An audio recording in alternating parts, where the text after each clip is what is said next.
Hey everybody, just going to take a quick break from the show to get you styled up with Stitch Fix. Shopping's hard. It's hard. With Stitch Fix, you get a stylist, though, who understands your style, your size, your budget, and they do all the shopping for you. Wow. This is excellent. Shopping, I'm telling you, shopping and figure out your style, it's overwhelming. Let somebody help you when it comes to getting dressed. We don't know what we're doing, so we let Stitch Fix help us out. A Stitch Fix stylist there. They know what works on us. We get the prices that make us look really good, and it feels good. You get some confidence boost walking around knowing that you're looking decent here. Oh, yeah. Yeah, we just give the stylist our sizes, style, budget preferences. We order boxes when we want, how we want, no subscription or any of that required. And they send called Just For Me pieces as well. Like, maybe you'd like this, and it's awesome. Outfit recommendations, styling tips. You keep what you love, you send back the rest. It's super easy. Yep. You can do it, and we are doing it because it's excellent. Personal styling for everyone. Get started today at stitchfix.com/STM. That's stitchfix.com/STM. Now back to the show. Hey everybody, just going to take a quick break from the show and tell you about Noom. Has Noom helped you? I believe it has. Oh, that's got an app. You can do tracking. It's terrific. It does. And Noom builds personal plans that can meet individual needs. That's the thing. Takes into account any dietary restrictions, medical issues, other personal needs. That helps build a plan that works for you. And yes, so I know that you've had your own personalized program here that you've been working on. And it's weight loss This is weight loss results that last. They stick around because you get yourself into a lifestyle change. That's what matters. That's mainly it. You can't just say, I'm going to cut that out for a month and then go back to it. That's not what it is.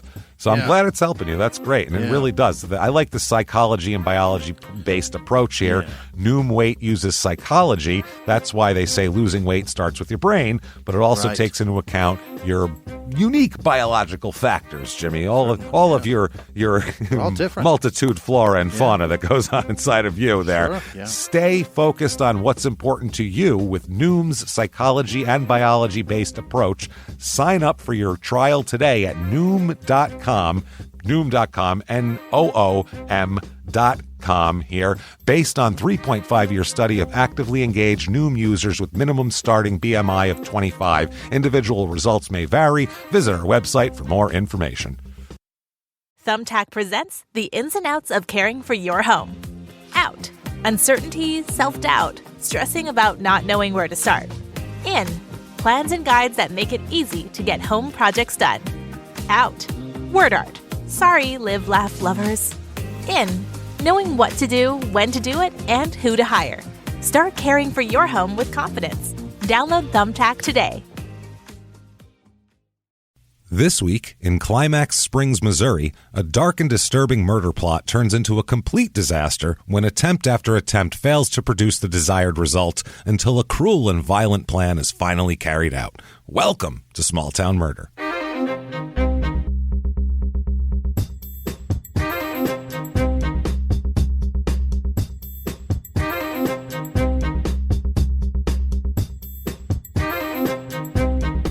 Hello and welcome to Small Town Murder. Yay! Oh, yay indeed, Jimmy. Yay indeed. My name is James Petrogallo. I'm here with my co-host. I am Jimmy Wissman. Thank you, folks, for joining us so much.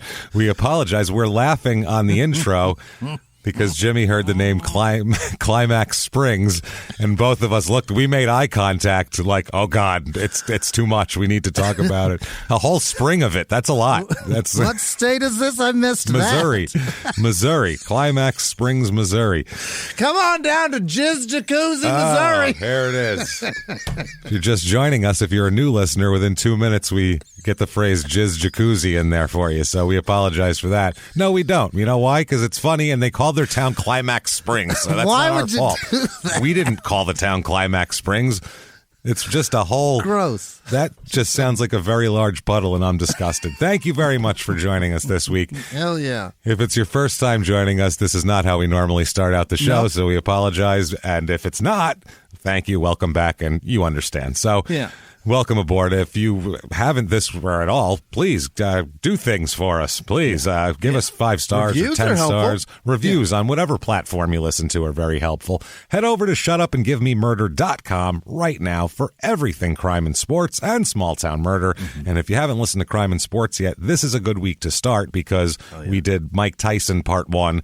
And I don't care who you are, you know who Mike Tyson is. So check it out. It's part 1. James, it's going to be a long one. Fights. Watch them round fight after fight, like in sequence like that. It's so much fun. You get to see us watch. You get to listen to us watch and do blow by blow of crazy Mike Tyson knockouts.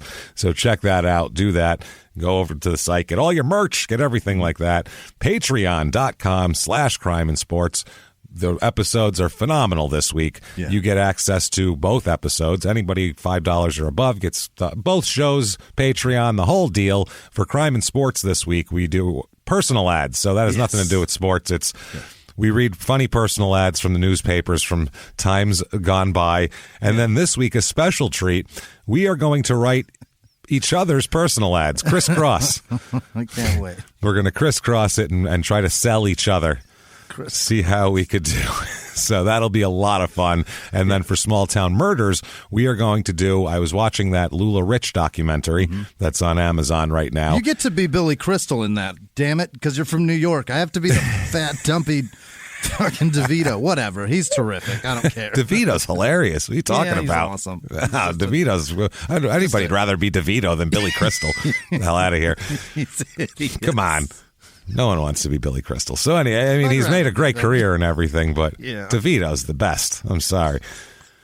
So this bonus episode, it's a cult, basically. So we are going to talk about the comparison between multi-level marketing and cults and how they basically use the same language to do the same things to your brain that cults do, and you get the same reactions from it. We're going to talk about all of that crazy stuff. Patreon.com/crime and sports. And of course, you're going to get a shout out at the end of the show. And that's because we love you. And Jimmy will mispronounce your name to show our gratitude and affection. Quickly, disclaimer, this is a comedy show. So we're comedians. If we hear the words Climax Springs together, we can't help it. So that's going to happen. Gross. You know, we're going to make fun of things like that. And murder is going to happen as well. But what we don't do, we go out of our way not to make fun of the victim or the victim's family. Why? Because we're assholes. But we're not scumbags. And that's how it works there. Yeah. That sounds good. We're going to have a blast because this is a crazy, just insane backwoods episode this week. And if you think true crime and comedy should never go together, we might not be for you, but we probably might be also. So give it a shot. And that said, I think it's time to sit back and shout, Shut up and give me murder. Let's do this, Jimmy. Shall we? Let's go on a trip. Let's do it. We're taking a trip right now. Let's go. We're coming from the foot of the Rocky Mountains, right? Rockies? Yeah, Colorado, the Rocky Mountains. The foot of the Rockies, and we're heading to the taint of Missouri instead. This is some mid... Rockies to the Ozarks. Let's do it. This is right off of the Lake of the Ozarks. All right. This is where apparently screaming is encouraged, but might not be heard from what we've heard from past footage. So, Climax Springs, Missouri. Well, we'll get to why it's called that. I can't wait. Nothing to do. It wasn't like the largest brothel in the South or anything at one point. Nothing like that. Nothing. It's in central Missouri. It is just deep in there, buddy. Tell you what, about 2 hours and 10 minutes up to Kansas City, out to the northwest, about 3 hours and 15 minutes to St. Louis in the other direction. It's out there, Jimmy. Middle of nowhere. Middle of nowhere. They hid this right up Missouri's ass. Oh, right. Yeah, they did. That's what I'm saying. It's right in its big jizz reservoir. Yeah. It's disgusting. 2 hours to Reed's Spring, Missouri, which was our last Missouri episode 187, way back on September the 2nd, 2020. So it's been a while. It's been over a year. It's in Camden County, area code 573. It is about a half a square mile, not a big, tiny place here. And it doesn't have a motto, but it has a nickname. So you figure... You got Climax Springs. Let's make it less gross, right? With a nickname, and we'll maybe be something else. No, they just shorten it to Climax, which is almost more intriguing and more, I feel, Climax Springs, you go, I don't know, there was a spring there, somebody back then made some weird, it's fine. Right. Climax, you're like, is this like from the 70s? Like, what happened? Was this a swinger town? So, history of this town. They named it Climax at first. That's how it works. I can't believe that. A post office called Climax was established in 1883. I feel like your post offices should be like states do with personalized license plates, where they don't let you have anything because it's, they don't want it to be an embarrassment. Yeah, like, even the NFL doesn't let you just put any name on the back of a jersey. They have some limits. Even the XFL back in the day, as we found out, no, you couldn't put Teabagger on the back of your jersey, but you can call your town Climax 120, 30 years ago. So the name was changed to Climax Springs in 1886 because they were like, people are confused. Yeah. People are coming here with the wrong idea, and we have to thwart this. It took its name from a mineral spring near the original town site. The tradition, who knows if this is true, but this is a type of area where there's a lot of like, according to tradition and according to lore, told on the porch. Here's a lie. An enthusiastic settler yelled out, "That caps the climax," upon discovering the spring. I don't know why he used that terminology or language, because he realized that it was a potential mineral spa, and they were very excited. Like, hey, we discovered this thing that we can make money off of. So that caps the climax. I guess he was like, I'm all finished now. Yeah, I was in the middle of it, but now I'm finished. Let's stay here. Yeah, let's stay here. We're staying in Missouri. So the springs part was added by a group of businessmen who decided to promote the healing waters of the area's mineral springs. They were like, let's make it sound like it's an attractive place to come, at least. Right. Not just a place where the streets are slick. So make it like it's an attractive place to come, James. We'll call it come. Springs, though, because then you can go wash yourself off or whatever. So it never enjoyed the popularity of other mineral, because there's a lot of these mineral spring towns in the Ozarks that are popular little like local tourist destinations. This one really never got that too much. In 1889, Camden County declared, they put an ad out or whatever, called it a romantic and pleasant village in which to live, and claimed that as a health resort, it's probably not excelled. So it's a nice town, but don't get all excited about the springs. In 2015, Climax Springs disincorporated as a town. They were like, you know what, we've had it. We can't manage all this jizz. We're out of here. This is not going to happen. It's overwhelming. You know how many people voted on the entire resolution to do that? 27. 34 voters came to the polls to decide this. The vote was 28-6 in favor of dissolving the village. And now that the county's responsible for everything now, they were like, why should we pay for our shit? Make the county do it. So 6 people that like being on an HOA board, those kind of people. Yeah, well, they want to or have more autonomy as a town. Now you really don't have any say in shit because you don't have any government. You messed it all up for yourself. So the reviews of this town, I found only one review of the actual town, but a shitload of the high school. Really? The high school in this area is really has a lot of opinions. So first review, this is of the town itself, 3 stars. So not perfect, but it's okay. I love the unity and closeness of my community. I dislike the lack of exposure and diversity. I feel like many of my peers and myself were deprived of social, political, and academic knowledge. It's almost like I live in rural Missouri or something. It's a weird, strange, right? What do you fucking expect? Greenwich Village in the 50s? What are we talking about here? It feels like I'd know a lot more about the world at large if I was in, a fucking city. Or just a town that has, wait till you hear how many people are in this town. Very, very few. 37? You wouldn't expect anything like what this person is requesting in a town of this size. So high school reviews, on the other hand, here's 5 stars. 5 stars, and what they're excited about is hilarious based on the amount of small townness this is. 5 stars, quote, everybody is accepted to play sports.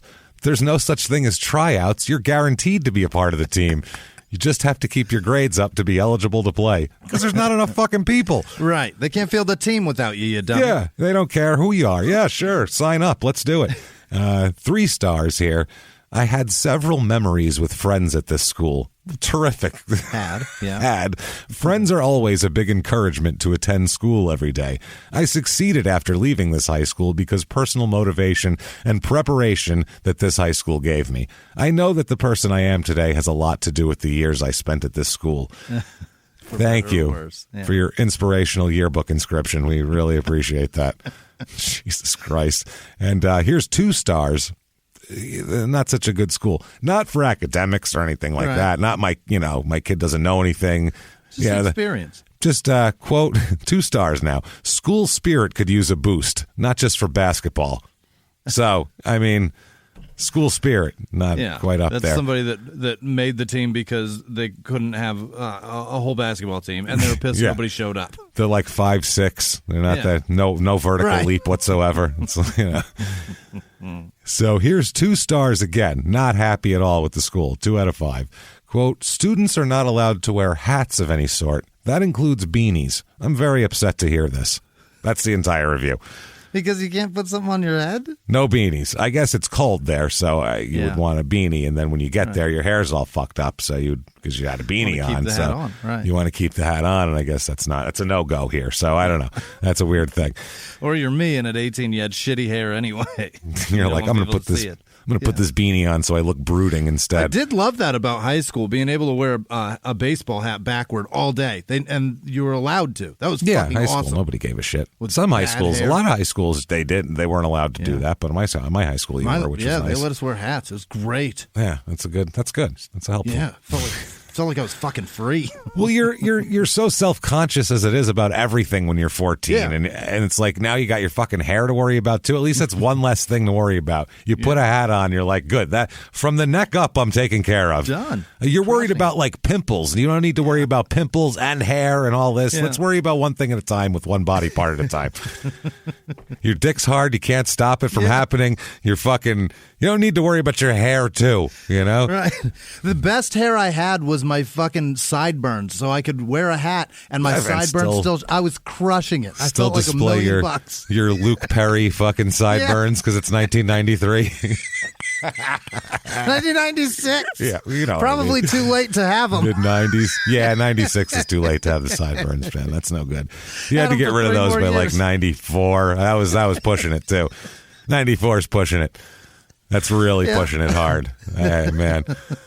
I had a friend who had sideburns, and he was so worried about them. Like, I remember because I used to cut all my friends' hair. Yeah. My grandfather was a barber. We all know how to cut hair. It's in the blood. So you cut his hair, and he'd be like, make sure you don't cut my sideburns. Yeah. He would literally, because you'd be like shaving, and he'd be like, you can still see my sideburns, right? I was like, yeah, you can see your sideburns. Don't worry. Mine went down to the bottom of my fucking earlobe. They were awesome. That's about what he had too. He was real into them. I never had the gumption to do that. Just like it's aggressive. It's an aggressive statement. So this town's population in 1990, so current times, it had 80 people or 91 people in it in 1990. Not even 100. Not even 100. Currently, there is 203 people here. That's great. That's helpful for stats. Up 154% since 2000. So people are coming to this town, apparently. I don't know from where. They have to be... You would think it would be retiring here, but then when I read you the stats, you're going to go, who's fucking coming here? What's happening? And why? Like, it's so far from everything. What the fuck are you doing there? So weird. More males than females by a good amount. It's like 55% to 45%, which is strange. Median age is low. It's normally almost 38. Here it's almost 34. So that's what I mean. You'd expect it to be a bunch of retired people. 65 years old to 74 years old are 1% of the population here. It's 2 people. It's usually like 10. Yeah. There are 0 people over the age of 74 in this town. Holy shit. 0%. So nobody, I don't know if they kill them and throw them in the Lake of the Ozarks or maybe those springs are actually poisonous and not healing at all. Maybe it's like a cocoon thing, like they just return to the springs at a certain age. I assume it's 65. They just walk into the spring. The 1% is someone who's like in the woods being hunted, like the Hunger Games to be put back to be put in the spring. You're going in the spring, Grandpa. Come on. So, and by the way, 0.5%. So that's one person in this town. Literally 0.5% equals one person in this town are 0 to 4 years old. So there's one lonely toddler in this town. One baby. One lonely toddler. Just looking for another kid. Anything? Shaking a rattle? No? Looking for a friend. Fucked. Come on. I want to watch fucking Paw Patrol with somebody. Steve might be coming back to Blue's Clues. I heard it. Anybody. Yes, I'm 2 years old and I have access to the internet because it's 2021 and fuck my life. So I've got an iPad. 46% married, so a little bit low on that. Now, married couples with children, it says 0.0%. So I guess the one baby is from an unmarried couple. We do know that about this town. I like these small towns because you can discern details from the stats. You really can. When it's small like this, fuck yeah. Single with no children, 2.5%. So that's like 5 people are single with no children. So good luck finding each other, everybody. Race of this town, 99.5% white. Yeah. It is 0.5% black. Like, hi, I'm the black guy. Nice to meet you. That's one guy. This town's like Blazing Saddles. I swear to Christ, that's what it is. It's one guy. One fucking guy. They have one guy. Hi. I hope he's the sheriff. That's what I pray. That would be amazing. Then it's just Blazing Saddles, and fuck it. Why not? So 45.5%. One black guy. That's wild. It's just weird. So 45.5% of the people here are religious, which is actually low for this area of the country. This is like the mid-buckle of the Bible Belt. This is hardcore. It's the latch and all of it. But religion's very big here, as we'll find out. Mostly Baptist. Baptists are the Catholics of the Ozarks, the South, the hills. Of the humid region. Of the humidity regions of the country. Of the jizz spring regions of the country. It is unsurprisingly 0.0% Jewish. Politically, last election, this county has 42,000 people, and it's a rural county. This is the whole county. So, I mean, they're just saying it's not a huge cross-section of people also. It's a small county. It was 23% voted Democrat, 76% Republican, and 1.2% independent, which is like low. So, they were picking sides on that one. So, unemployment rate is about normal in this town. It's around 6%, but the household income here is insanely low. Median household income is $18,833. It's normally almost $58,000 in the rest of the country. What do you even do with that? 70% of the people here make $20,000 or less. And I thought about it like if it was, because normally when it's like that, it's a huge place for older people and it's Social Security you know what I mean? But that's not what's going on here. There's no college right here. This isn't college kids either. Like, who the fuck are these people and how are they surviving is what I'd like to know. When you hear the home prices too, cost of living, 100 is regular and average. Here it's 88. So it's not cheap. No, it's not. The housing is an 81 out of 100. That's way too high. Median home cost here, $268,400. So how's your economy working at all? I don't know how you can afford a $268,000 home making $18,000 a year as a household. I don't know how that works, but good luck to you. And if you can do the math and get it done, we have for you the Climax Springs, Missouri Real Estate Report.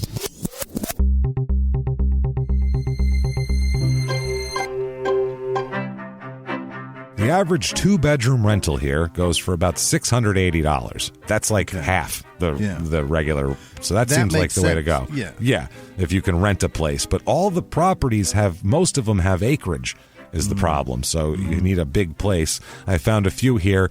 Here's just some land. 74 acres of Deliverance level woods here. That's so much. It's a lot. $140,000 for that, which is pretty goddamn cheap. $2,000 an acre is cheap. That's just cheap. Unbelievable. That's very cheap. But you're buying untreated, woodland in the middle of the Ozarks. It's raw woods. Yeah, raw woods. I found a 2-bedroom, 1-bath, 432 square foot house. It is a little box of a house in the middle of 8 acres of property. That's 4 by 10. That's a tiny it's fucking so small. 40 by 10, I mean. It's like a motel room. It's what it is, and it's on 8 acres. I mean, the house is okay inside, but it's it's a hotel room, and also $100 a month HOA here. HOA. What? You kidding me? $100? You're in the woods. Who are you paying this to? $78,900 for this, though. But there's 8 acres, so that's decent. But then you tack an extra $100 onto your mortgage, no matter what, each month for an HOA? Ridiculous. I found a 2-bedroom, 2-bath, 1,712 square foot house. So little house. House is got. It's a lot of wood paneling. Like every room is wood paneling. So it hasn't been updated in quite a while, but it's right on a lake. It backs right up to the lake. There's a dock outside and everything. It's on 8 acres of land as well. $299,000 for that. That's too much. Which is too much for the house, but acreage on a lake, I guess. I found a 4-bedroom, 3-bath, 2,412 square foot house. It could use an update, but it's not unlivable or anything like that. It's just, could use some stuff, a nice backsplash, something like that. Half an acre, smaller one, but it's also right by the water. $549,500 for this. $500,000 more than. More than, which Christ. Seems excessive if I'm being quite honest with you. Truly. Things to do here. I looked up. There's not a lot going on here as far as like festivals or anything like that. So I looked up just things to do in Climax Springs, Missouri. Okay. Out of the top 10, I'll read them to you and notice if you notice a pattern. First is Climax Springs Park. So the park is the number one thing to do here. Okay. After that, Faith Baptist Church, Camp Heritage, which is a Christian thing, Our Lady of the Snows Catholic Church, Springs First Baptist of Climax, Climax Springs Assembly Church, Pearson Branch Church, Inner Life Ministries, New Hope United Methodist Church. So it's a park and 9 churches. That's what there is to do there. Enjoy. Have fun, everybody. Fellowship. That's what it is. Wow. I mean, it's a lake or church. How is there only 45% religious with everything is church? That's what crazy. I found. It's those people must be really into it, those 45%. I also found the Redneck Yacht Club, YOT, yacht. YOT. Would you like to see awesome. their flyer, Jimmy? It. Here, I'll turn the monitor towards you here. And you got to really roll embraced it. You got to roll your chair a second. There you go. My God! So I don't have to turn it too far. Look at that. Look at the floaty, the unicorn floaty. Out in the what are you doing? The O is a boat wheel. It's like a steering wheel on a boat. Yeah. It's got like a lighthouse rising from the woods. Is that the real lake? Is there really a lighthouse at a fucking No. lake? That's fake. That's just photo. It's just sticking. It's literally just stuck on top of the trees. Okay. Half-pound hand-pattied Angus burgers. Hand-pattied? That sounds weird. Sounds like someone named Patty jerked you off. Hand-pattied I got, boy. Woo, was a good one. House-cooked corned beef Reuben sandwiches, cold beer. This place gets good reviews, too, so it seems like people here like it. My husband and I ventured out to Redneck Yacht Club with our 5-year-old son and our dogs over the summer, where we stayed in one of their spacious hotel rooms. This place is like a whole thing. They loved it. Rooms are very clean with a cabin feel, amazing property. They're great, and they love their burgers. They said pina colada or the burgers you have to get. So There you go. Go there and get yourself a pina colada, and I assume probably hepatitis from that lake, but I'm not sure. There might not be any disease there. It's so far removed from the world. That's true. There might not even be bed bugs in their hotels. That's probably true. Crime rate in this town. There yet. They haven't gotten there from the coast yet. Right. Property crime here, slightly higher than average, really? Which is kind of surprising for a town of 200 people. Right. Bob, I see you stealing my shit. You know everybody. Everybody. Violent crime, murder, rape, robbery, and assault, the Mount Rushmore of crime, is also slightly above average. Really? So I don't know what the hell's going on in this town. Nobody's making money. People are committing crimes. I don't know what's happening here. This is a mess. That baby. It's that one baby. One baby. Bad motherfucker, man. No old people, no babies. Yeah. This is you can't take care of yourself and wipe your own ass. You don't belong in this town. Get the fuck out. Get the fuck out.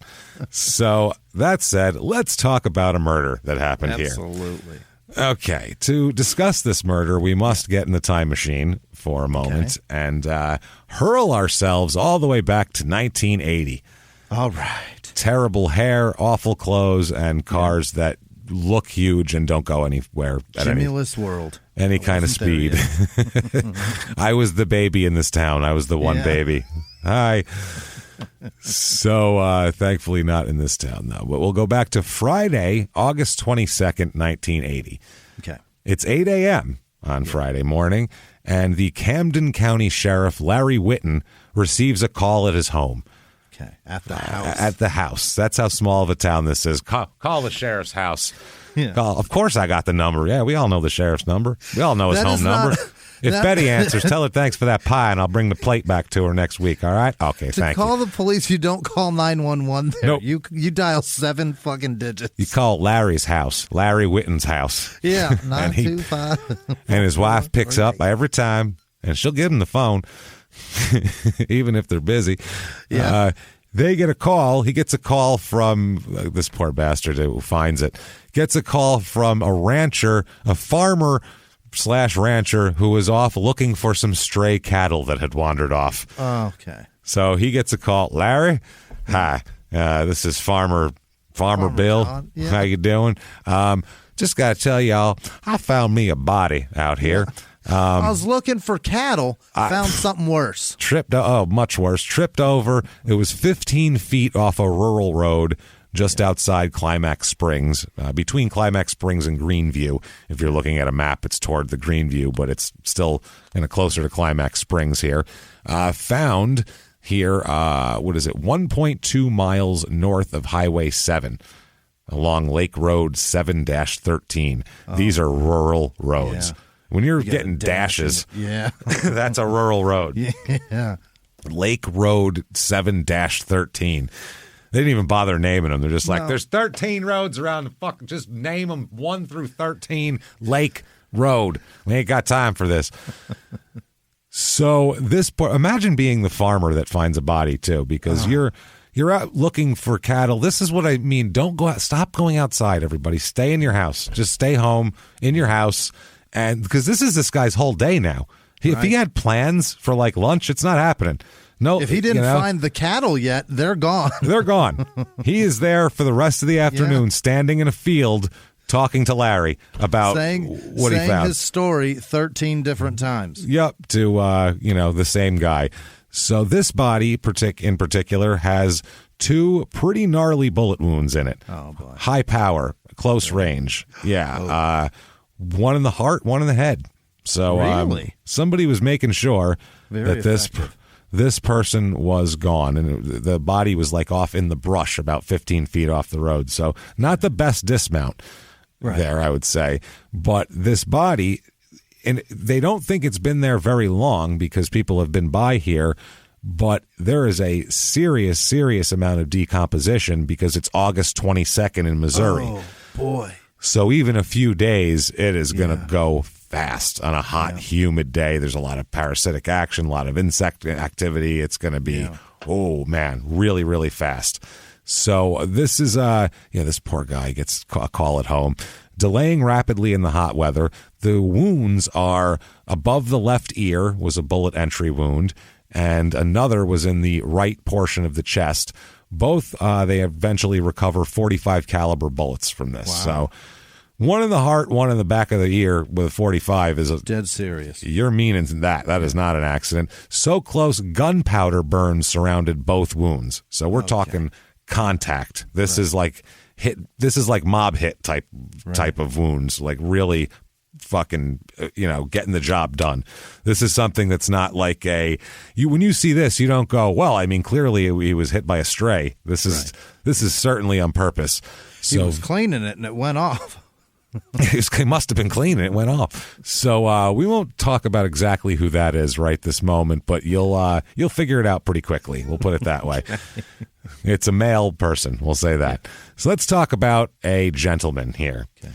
And actually somebody who we don't really talk about on our type of show. We get a lot of our people are regular people. They're small towns. You don't get a lot of people who are kind of big shots on our show killing each other. Once in a while. Yeah.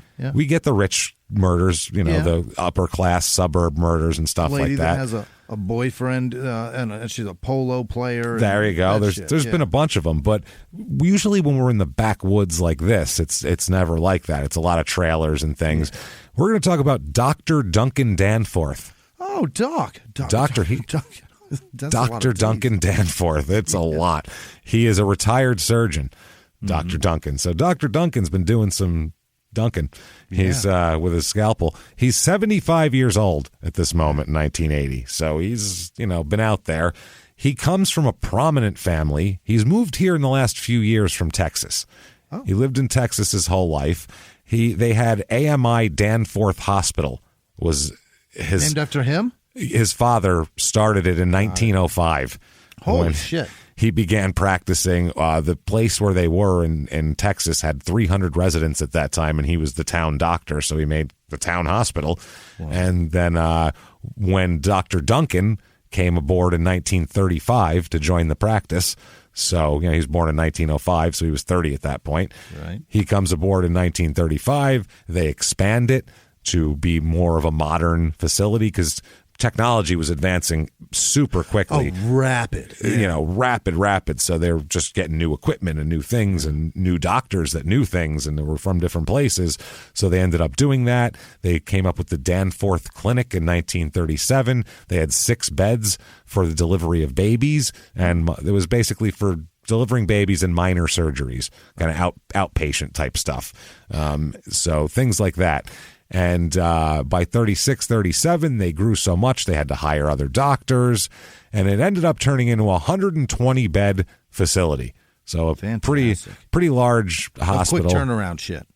Of quick turnaround stuff. And then they ended up with a nursing facility there for nurse training, and they had a sleep and rehabilitation centers, outpatient surgery. It became a bigger deal. So him and his family they're very successful, we'll say. I mean, they started a hospital and expanded it. Like, I don't know anybody that's done that. If you started a hospital and expanded it, you've also expanded your income, your house, your wallet, your bank account. Everything's growing. I don't know anybody that owns a hospital. I have an uncle that owns a pizza place, but not a hospital. That's not a whole hospital. And anybody that does own one, I imagine, has a pretty big house too. Probably. They're probably doing pretty well, and he does do pretty well. He moves to Climax Springs, and he moved from Texas. He had an estate that included Texas oil land that they bought in 1905 that they had owned for 100 years. Shit. 75 years this family had owned it for, and now he sells Healthcare and oil money? I mean, this guy's hitting all the buzzwords. Really? He might as well be stumbled on a fucking gold mine, too? If he owns an insurance company, he's just the devil, apparently. So he moved there. He had a 3,000-acre ranch. He moved from the Texas oil land to a 3,000-acre ranch near Climax Springs. Wow. Yeah. So out there between Climax Springs and Greenville, he was. So 3,000 acres. Greenview, sorry. 3,000-acre ranch. It's like 2,700 or something and change. And he's got money. He's got things. He owns property. He's got money in the bank, and he even has a coin collection valued at $175,000. So a gold mine. A gold mine, literally. And we're talking $175,000 $1980. That's like $2 million now. Right. That's a shitload of money now. That's just in coins he's got, and then he's estimated to be worth several $1 million on top of that between properties and money and everything else. He also, this is the other thing about him, old Dr. Duncan Danforth, I'm going to call him Dr. Feelgood from now on, because he also has a reputation once he moves here. This guy's like Stan from Love After Lockup.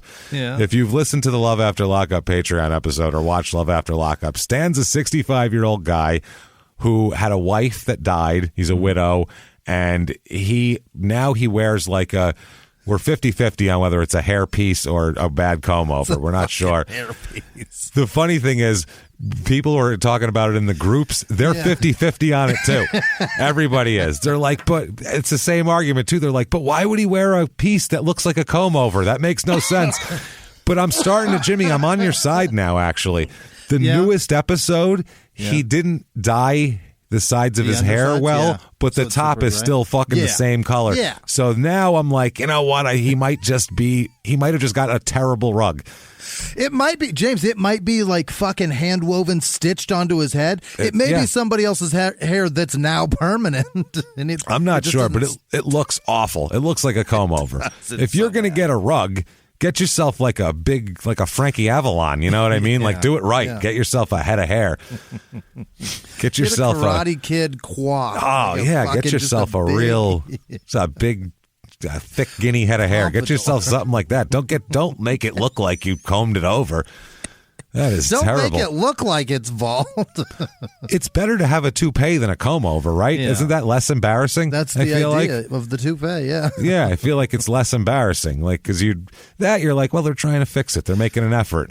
But a comb over is just like, come on, dude, shave your fucking head if you're going to do that. Put a rug on or shave your head. It's like getting veneers of Steve Buscemi's teeth. Why would you do that? Getting stained, messed up veneers. Like, I don't want them to look too good, though. I just get them. I don't want to, I'm modest. I'm very modest. That's all. That's all it is. Just want to protect them. Hey, everybody, just going to take a quick break from the show to tell you about the safest sponsor ever, Simply Safe. Absolutely. These people will keep you safe. It's amazing. You know that every 26 seconds a burglary takes place in the United States, according to the FBI. That means that by the time this podcast is over, dozens and dozens of homes will have been targeted, ransacked. God knows what happens here. So protect your home before it's too late with Simply Safe proactive security system. Simply Safe helps stop threats before they even have a chance to break in. Named Best Home Security System by U.S. News and World Report 5 years in a row. And by us for about the last 8 years as well. If you trust us, believe me, you want Simply Safe. So visit simplysafe.com/small to claim 50% off a new system with professional monitoring plan and your first month free. That's simplysafe.com/small. There's no safe like Simply Safe. Now back to the show. This show, Small Town Murder, is brought to you by BetterHelp. Get yourself some therapy, everybody. Honestly, here. We often hear about, red flags that you should avoid. Hey, that's a lot of a thing. It's become a real phrase now, real cliche. But why don't you focus also, you look at like green flags in friends and partners. Look for good things as well. Right. And maybe you're not sure what that looks like, though. Therapy can help you figure that out. What are positive things? What are the green flags? And then you can practice them in your relationship. It's absolutely a fact. And so, honestly, we absolutely are huge advocates for this. It really, really helps. BetterHelp is fully online, making therapy affordable. It's convenient. They serve over 5 million people worldwide. You can access a diverse network of more than 30,000 credentialed therapists, wide ranges of specialties there. Here's the coolest part. You're not getting along with your therapist, you're just not feeling it, you can switch at any time, no extra charge. Wow. The thing is, they want you to get help. That's it. And you can do it with BetterHelp. Discover your relationship green flags with BetterHelp. Visit BetterHelp.com/smalltownmurder today to get 10% off your first month. That's BetterHelp, HELP.com/smalltownmurder. Now back to the show. Hey everybody, just going to take a quick break from the show and tell you all sorts of good stuff about Chime. That's what I'm talking about. There's so many extra fees you have to pay in life. Everything. You go to the airline, there's an extra ticket on that. There's extra fee on every fees and fees, hotels, fees, all this type of stuff. We're trying to make progress, and the next thing you know, here comes another fee coming at you, and it's more money than you expected, and your whole math is thrown off, and it's awful. Learn more at chime.com/smalltownmurder. Chime is great with that stuff. I mean, you can't beat if your things are a little tight, especially around the holidays or after the holidays. You need that money a couple days early, or go grocery shopping. You got a car payment due. There's so many things that don't cross over exactly how you want them to cross over. Make progress toward a better financial future with Chime. Open your account in 2 minutes at chime.com/smalltownmurder. That's chime.com/smalltownmurder. Feels like progress. Banking services and debit cards provided by Bancorp Bank N.A. or Stride Bank N.A., members FDIC. Spot me eligibility requirements and overdraft limits apply. Boosts are available to eligible Chime members enrolled in Spot Me and are subject to monthly limits. Timing depends on submission of payment file. Fees apply at out-of-network ATMs. And now back to the show. So in addition to all this crazy stuff he's doing, he has moved here now. Oh, but Stan now goes out with a prisoner, a woman who just got out of prison. She's like 40 years old and has like 30 felonies and he likes it when she suspends him from a straitjacket from the ceiling and jams things up his ass, which is fine.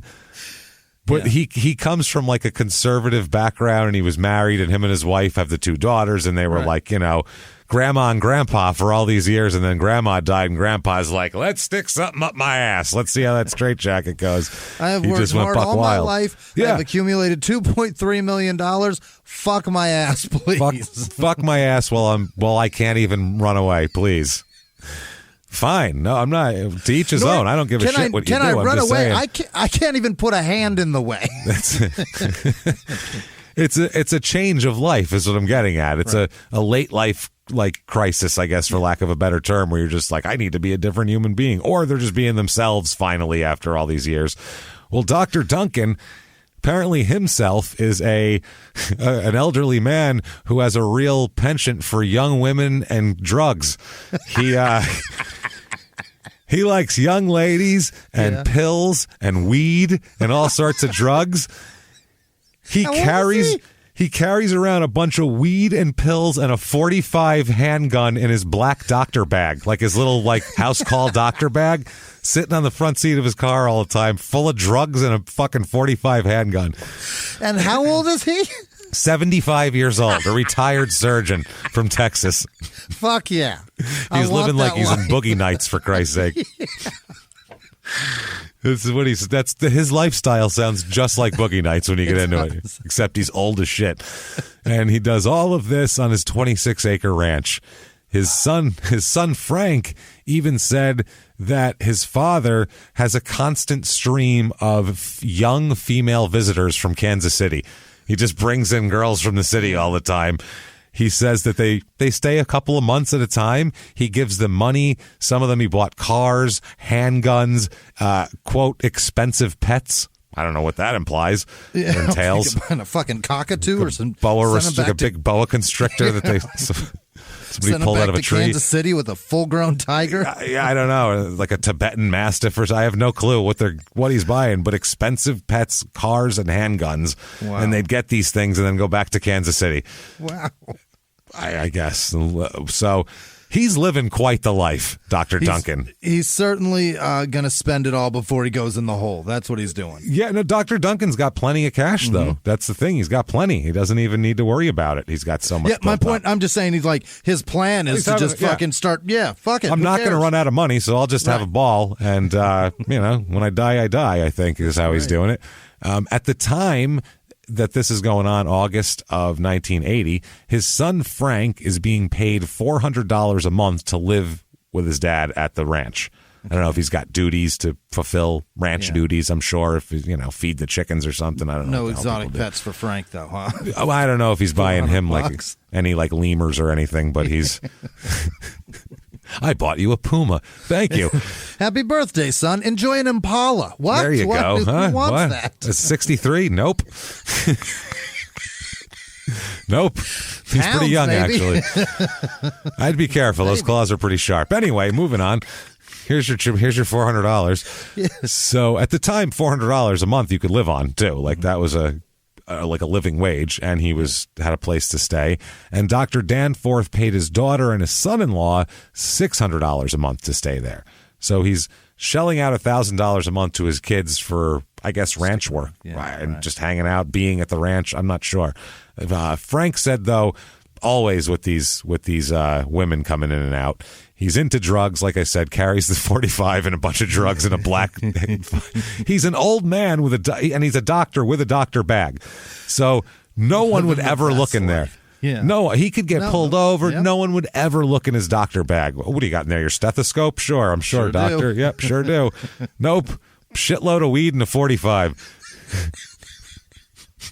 That's awesome. He's fucking 75-year-old Tupac in 1980, which is just a really weird thing. Incredible. So much so that local law enforcement and county law enforcement have started an investigation into his drug sales and shit like that. They think he's starting like an organized crime ring is what they're thinking. Like he's selling drugs. He's got people living on the ranch. He's bringing young women in left and right. So they said they had an active investigation going in August of 1980 with him. He doesn't know any of this. The best way to describe Dr. Duncan is Mr. Magoo, except he's just, people are investigating him. Things are happening to him. He has no idea what's going on, except instead of him being blind, it's just a cloud of weed smoke as he walks around being 75 years old. He's Dirty Magoo. Dirty Dr. Magoo over here. That's got to be the name of this episode, right? Awesome. Dirty Dr. Magoo. So... yeah, this is an interesting pairing. So let's enter into the conversation. Michael Stith. Okay. Stith, which my fingers just didn't want to type every time. It wanted to say Stitch every single time. Stitch or Stipe, but not Stith. I'll tell you that much. So he's 25 years old, and he's a local ne'er-do-well dirtbag. Okay. I think this area in 1980 sounds like, from what I'm going to gather, that's a common thread going through the area. A lot of aimless, just dipshits. Back then, it seemed like kind of dirt bags or old ladies. That's all that was in this town, as we'll talk about. That's all we're going to hear from in this is dirt bags and old ladies. Okay. Nobody else, which is awesome. That's small town murder right there. Those are my kind of evil. Old ladies writing down tag numbers, which is always hilarious to me. Bunch of guys in wife beaters. Yeah, absolutely. So Mike has a girlfriend, Mike Stith. He's got a girlfriend at the time. When he meets her, or when he starts going out with her in the fall of 1979, she's about 19 years old. Okay. And he's like 23, and then they'll be 21 and 25 in 1980. They meet, they get together. He moves in with this young lady and her mother. Okay. So she lives with her mom, and he moves into the house too. That's how that works. So he starts dating her, and the mother, Eileen, we'll talk about the young lady in a second. The mother's name is Eileen Allison. She said, quote, "He told me he had no place else to stay, so let him stay here with my daughter." Now, her daughter... He's got no place to fuck her, so I may as well be under my roof. I figured it's better than in the spring, you know what I mean? I don't want her getting pregnant. If she's in there, she's definitely getting pregnant. I mean, I don't know. She better be waterproof, because otherwise there's one drop and it's all over with. So her daughter is Loretta Allison. She is 21 years old at this time. Yeah. She is a strange bird. Let me tell you something. First of all, they're dirt poor, number one, which there's no judgment there. That sounds like our childhoods, but feel you. Dirt poor. She also has a 9th grade education. Okay. We're starting to get a clearer picture now. Yeah. She has hair that it's blonde, platinum, like Dolly Parton blonde. Yeah. Almost white. Almost white. Dolly Parton blonde, but down to her knees. Oh, gross. Her knees, Jimmy. It's the weirdest looking thing you've ever seen in your life. Yeah. It just looks like, I don't know, she's been dead for 5 years and it kept growing or something. Like, there's no... Your brain can't process it for some reason. Like, I see it and I'm like, yeah, okay, to each their own. Yeah, that's fine. But then I'm like, God, Jesus, what are her fucking drains like? What are your drains like? Come on. When she gets out of the shower, she has to look like some kind of like white Yeti coming out of, covered in the hairs all over. There's no way it's staying organized. She's just going to look like a yellow Yeti emerging from the shower. Crystal Gale was a country singer. She used to have it down to her fucking boots. It was Oh God! When I was a kid, I was like, even then, I was like, that's not right. That's weird. And that's not right. Yeah, don't do that. No, but that was what made her famous, though. Yeah, maybe that's what she was into. I don't know. There was this girl. I don't understand why she's doing it, but she's known for it. I mean, everybody stops her and asks her about it, and she likes the attention. She likes attention. This young lady as well. She really, really wants nice things. She wants to not be who she is. She wants to not be a poor 21-year-old with a dirtbag boyfriend, banging her under her mom's roof, right, with a 9th grade education. She's looking to better herself. And according to her, she says that although Mike Stith and her had this relationship and he moved in with the parents, she said after about a little after 1980 starts, she said it cooled off some, and it became just more of a friendship at that point, which is not true at all. Fart in bed, that's weird.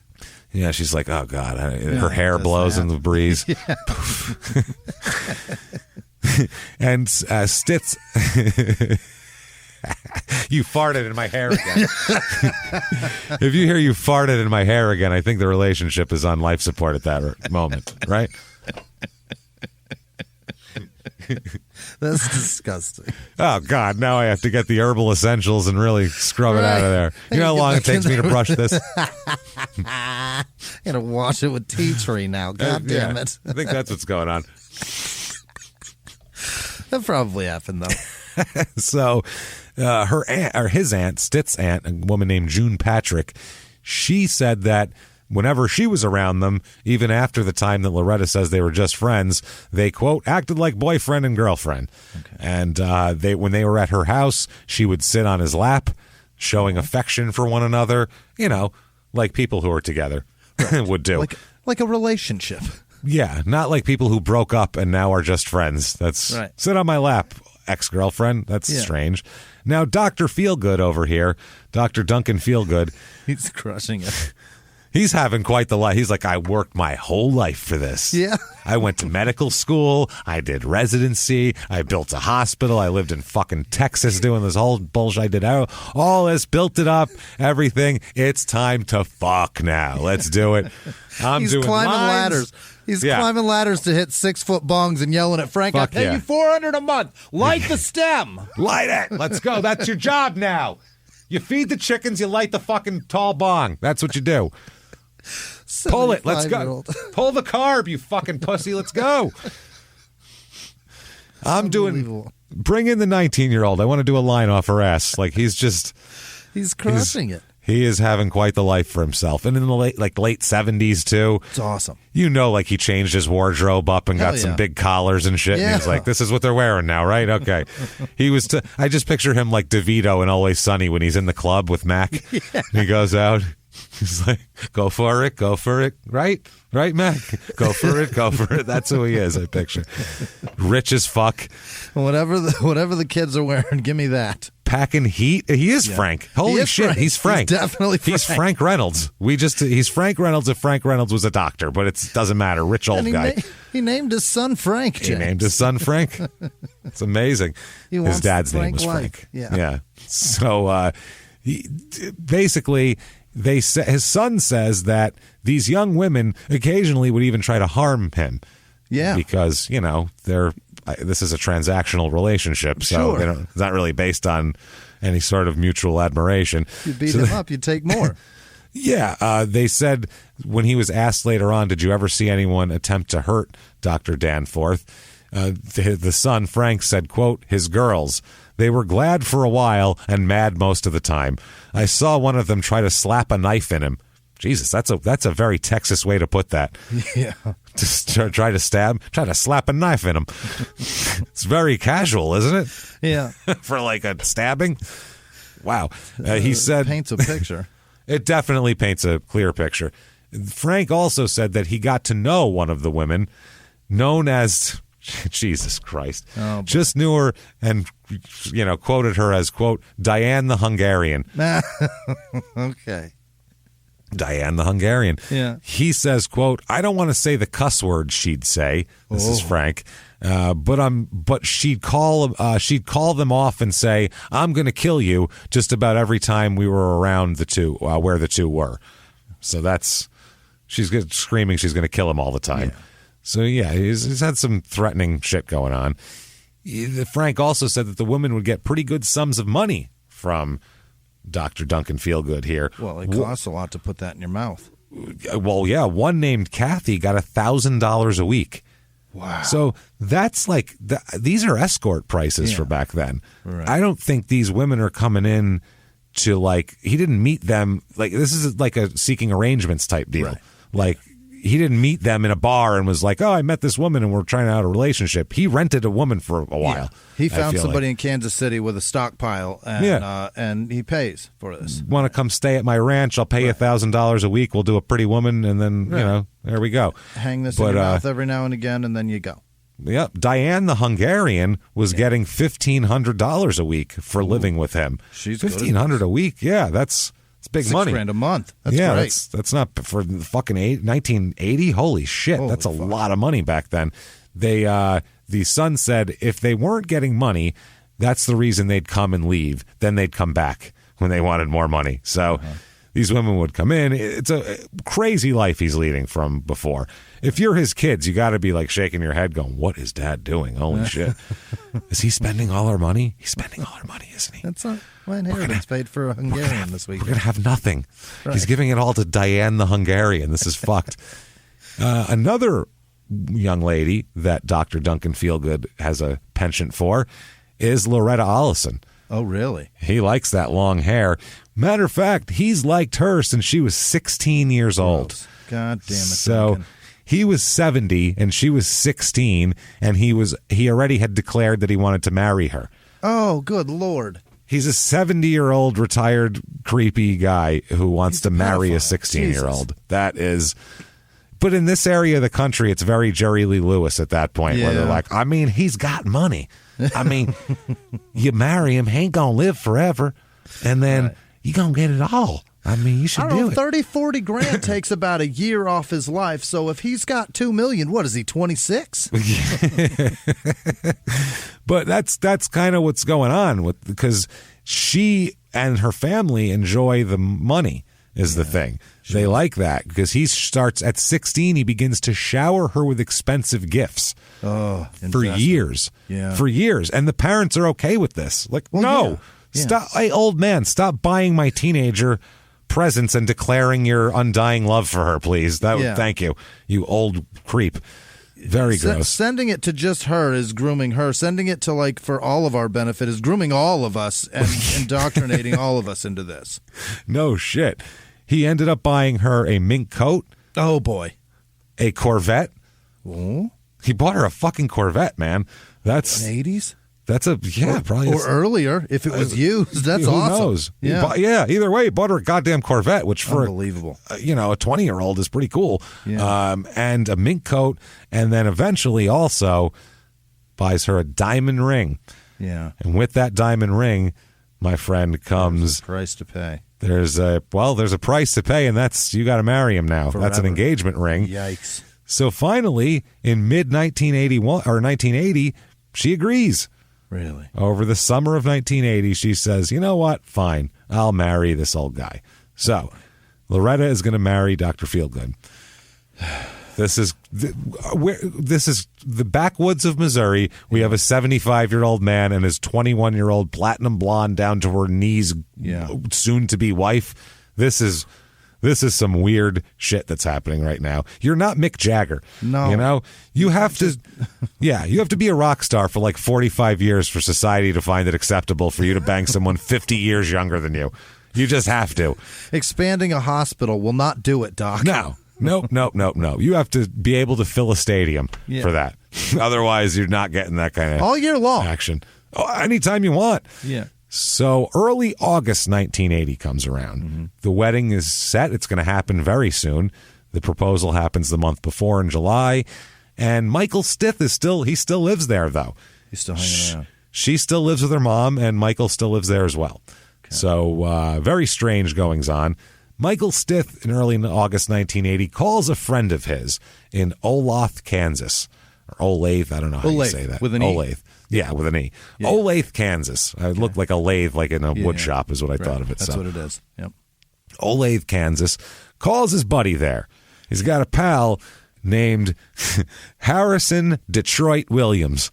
Old Detroit. Old Detroit. They call him Harry Detroit. All right. Old Harry Detroit. He's a quote, former bar owner. So he's a guy whose bar failed, and now he's just a guy who likes to stay up late and do coke. I would assume, anyway. John Taffer could have helped this man. Big time. It might have saved us all a lot of trouble if, well, you know what? I'm glad he didn't because we wouldn't have the episode. Well, you know what? Still, though, I'd rather have life. There's plenty of murder out there. So Harrison Detroit Williams is a bar owner, or former bar owner.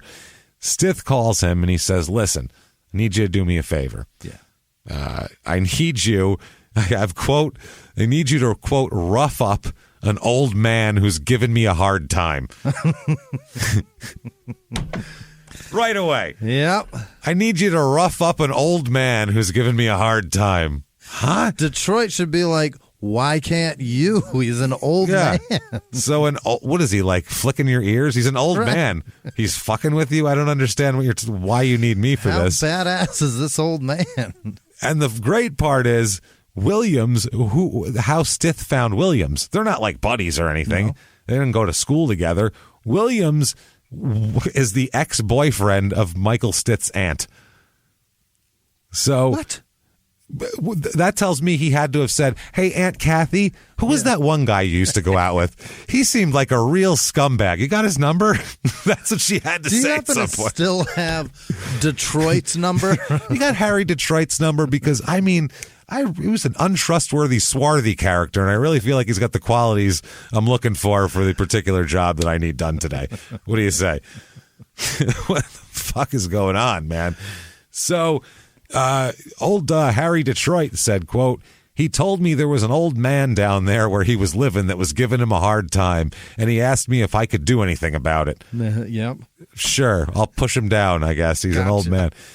So Williams, Detroit here, Harry Detroit Williams, he doesn't even figure I'll handle it on my own. He grabs someone for backup. He employed somebody.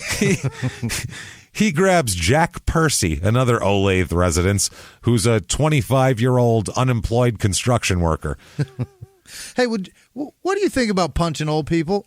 I'm not against it. Come with me. Well, he knows that because Jack Percy used to be Johnny Detroit's bouncer at the lounge he owned. There you go. So he's remember when you punched that old man? I got another one for you. You still willing to punch old people in the face for very little provocation? All right, me and you are going to talk. Let's have lunch. This is insanity, man. Absolute. Let's talk about it over a bar Reuben. Crazy. And by the way, unemployed construction worker, I guess in 1980, there was a lot of bad economic times, so that makes sense. I'm trying to think of, because most people I know that work construction, and we know a lot of people that work construction, they pretty much work if they want to. You could always walk onto a job site if you have some experience and tools. They can always use somebody else. They're always looking for somebody, but not in 1980. They weren't. I think building had kind of come to a halt at that point. So anyway, Williams, Detroit, finds Percy, and Stith calls back with the terms here. $1,500. Yeah. To, quote, rough up this old man. To give him the boots. to put the boots to this old bastard. Let him know you mean business. Yeah. So they meet with Stith. This is Jack Percy, Harry Detroit, and Michael Stith. All meet on August 12th in Sedalia, wherever the fuck that is, to discuss the plan. Mm-hmm. With Stith, according to both Harry Detroit and Jack Percy, is a female companion whom he introduced as his girlfriend. Holy Christ, they brought a lot of people into this. There's a lot of people. Now, this girlfriend later on will be identified by Harry Detroit and Percy as Loretta Allison. Uh-huh. So that's what's going on here. The girlfriend, Loretta, waited in Stith's car while the three of them discussed the plan. So she sat in the car pensively awaiting, and they saw her. They just said, young, just stroking it, counting the strokes, Marsha Brady style. Yeah. So Stith tells them that, listen, Dr. Feelgood here and Loretta are going to spend tomorrow. They're going to get married, and then they're going to spend the night at the Breckenridge Inn in Kansas City for their honeymoon. They're going. That's where everybody goes for their honeymoon, right? The Breckenridge Inn in Kansas City. I would assume that would be in Breckenridge, Colorado, but I guess you can name anything. The Paris Hotel somewhere. Or... There's plenty of those. They're in Vegas. There's a Miami, Ohio. There's a Miami, Hotel Arizona. Yeah. Yep, it's whatever it is, but this is that's quite the. Maybe that's why our marriages didn't work out, Jimmy. Our first marriage, my marriage now is going great, but the first one for both of us didn't work out. I feel like because we didn't have the proper honeymoon. We didn't take our ladies to the Breckenridge Inn in Kansas City. That would have set the foundation, I feel like, for a much stronger marriage that would have lasted longer for us. I spent my time in Hilton Head, South Carolina, where my ex-wife complained that it was not Hawaii every single day. This is not Hawaii. Yeah, but it starts with an H, same thing. Pretend the ocean's on the other side, okay? What do you want from me? What do you want from me? It's water. Yeah, the sun comes out of it. It doesn't go in it. It's fine. Just watch. It's awesome. We watch the sunrises, not the sets, okay? Just don't worry about it. Just pretend. A few more mosquitoes, that's all. It's louder here. Enjoy it. Fine. It's, less Hawaii here, More Confederate flags than you're probably going to find in the Hawaiian Islands, I would assume. You know what the difference between this and Hawaii is? I can fucking afford it, so shut up. That's the difference. We can come here and then still go home to a home that we have. So while this is all happening, he tells them they're going to be in Kansas City, and he tells them at that point, you can go to the hotel, and Loretta will arrange for him to come out to the parking lot about 9 p.m. that night, and then you can kill him. Oh. Now, they were like, whoa, hold on a second here. Wait, I thought we were roughing him up, and he said, no. I was going to steal a cane. Nope, he said now that he, quote, wanted the old man killed, and he wanted it done the 13th, that next night after all that shit. He said so much so, the Williams guy, Harry Detroit's he knows how to bargain. See, he's a negotiator from way back. He's a businessman. Yeah. He said, well, if you want him killed, $1,500 for two of us isn't going to cut it. I brought in a partner over here. So they came to an agreement that here's $1,500 now, and then we'll give you another $2,500 when the job's done. So $4,000. $4,000 is murder money? $4,000 apparently in 1980 in the Ozarks is murder money, I guess. Wow. So they said that since they couldn't get there they would make plans. They said, we'll make plans to be there tomorrow night and all that sort of shit, and then lure him out there at 9 o'clock. We'll be there. So they said, okay. And Stith gives them information. They also say on his car, you can know if his car is in the parking lot to know if they're there yet, because on his car there's a bumper sticker that reads "The World's Greatest Citizen." So you look for that bumper sticker, and I'm dead serious, and then you'll know if he's there. The doctor bag full of weed and guns. Good. That's the other thing. He said, listen, he's also going to have a bunch of drugs and weed and a gun. So if you want to steal that, you can have that too. So then you get the money plus whatever he's got on him, which, I mean, it's like door number 2. Who the fuck knows? He could have, he could have a shitload of coke in there. We don't know. He could have a bunch of Dilaudid or some, great pill you can sell for a lot of money. Some horrible fucking opioid. What we do know is that it is not a goat, so it's a great prize. It's going to be something good. There's going to be something expensive in there probably. So he hands Stith, I shouldn't say he, there's like 3 people here. Right. He hands Harry Detroit and Jack Percy an envelope. Okay. In this envelope is $1,500, mostly in hundreds. If you're going to give, you got to get your, go to a bank, get it right. Yeah. Don't pay someone there's $1,100 and then the rest is 20s and then there's a 10 and then there's like $50 and 5s in there. No, that's not how you pay for hit money. If anybody ever kills me and has me paid to be killed, please do it with some big bills. Big bills. Just a consistent denomination. I don't care what it is. I don't care if it's a stack of 20s this big or a bunch of 50s or just hundreds. But don't mix it up. There's some singles in there too. Sorry. Do you take quarters? Don't do that. It makes me feel cheap. 50s and hundreds. Nothing cheap. Smaller. 20s even feels like, I had all this in the safe, then you bargained for more, so I had to hit the ATM on the way over here. Why 20s, are you so unprepared? Right. 50s and 100s, motherfucker. Well, in here also 2 photographs and a map as well. Okay. So here's a bunch of mixed change. We made you some mixed denomination and couple rolls of quarters. Yeah, there's like nickels in there. Why is there? It's rattly, the envelope. He's like, oh, there's some nickels in there. There's like 40 cents of nickels and like 3 dimes and a quarter. Cleaned out the cup holder of my car for this, man. I had to really scrape it together, buddy, so make sure you do it right. So in this, 2 photographs and a map. I want to make sure you make it look like an accident. I mean, come on now. So this is a real clandestine meeting, though. Here's the envelope. There's money. There's a map. There's pictures in here. Right. In the pictures is a yellow 4-door Oldsmobile Delta 88. So big boat. Big boat car. And another picture was of, quote, an old man sitting at a table having a drink, is what Harry Detroit would say. And Harry would say it was the man that we were supposed to rough up, and it was Dr. Duncan in there. The map showed the quickest route from Olathe to the Breckenridge Inn in Kansas City, which is near Interstate 435, a mile south of Worlds of Fun, which I'm sure isn't there anymore. This was 40 years ago and from a newspaper, so probably who knows? A sex shop. Giant dildos, I assume, whatever. Walls full of them. Dr. Duncan shops there a lot. He's got another bag that he carries, like a baseball equipment bag. Yeah.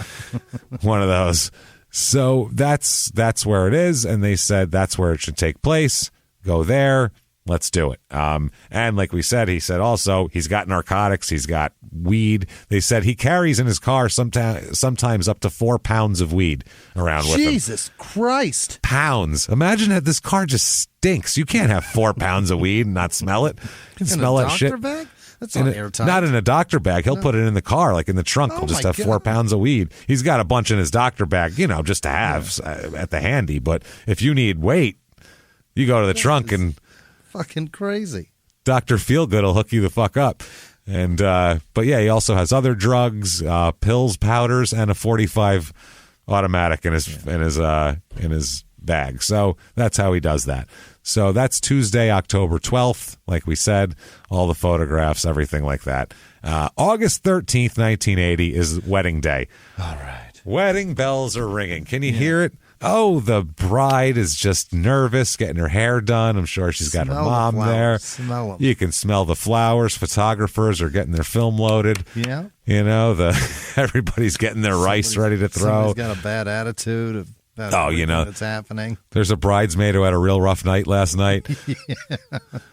Dr. Duncan has bright red eyes and coke around his nostrils probably, and joint hanging out of his mouth. His hair's all fucked up. He's ready to go. So the wedding day comes around. They head over to the Camden County Courthouse, where we all get married. And they are married by a judge, and that is in the early afternoon. And after they took their vows, they crossed the street from the courthouse to a lawyer's office right there in their wedding garb so he could change his will to include her. Benefit her, yeah. Right. They literally didn't even get in a car. They went right from the courthouse to the lawyer in there. And this would be that the wife would get about half of his estate, which is about $1.5 million at this point. So he's exactly Stan. Yep, he's going to give half to her. It's exactly what Stan did. Yep. He was saying, I want to include that her as half, give her a share like my kids, basically. So that's what this guy says he wants to do. He wants to cut her in half, and the rest go. She gets half, and then the kids split the other half. That's fucked. That's wild. Yeah, wild. So, my God, they go right there, and this is an attorney that she called and she found, and she was very adamant that she be included in the will, and he was like, well, I'm very adamant that we get married first. So as soon as we get married, we can head over there. I get what I want, you get what you want.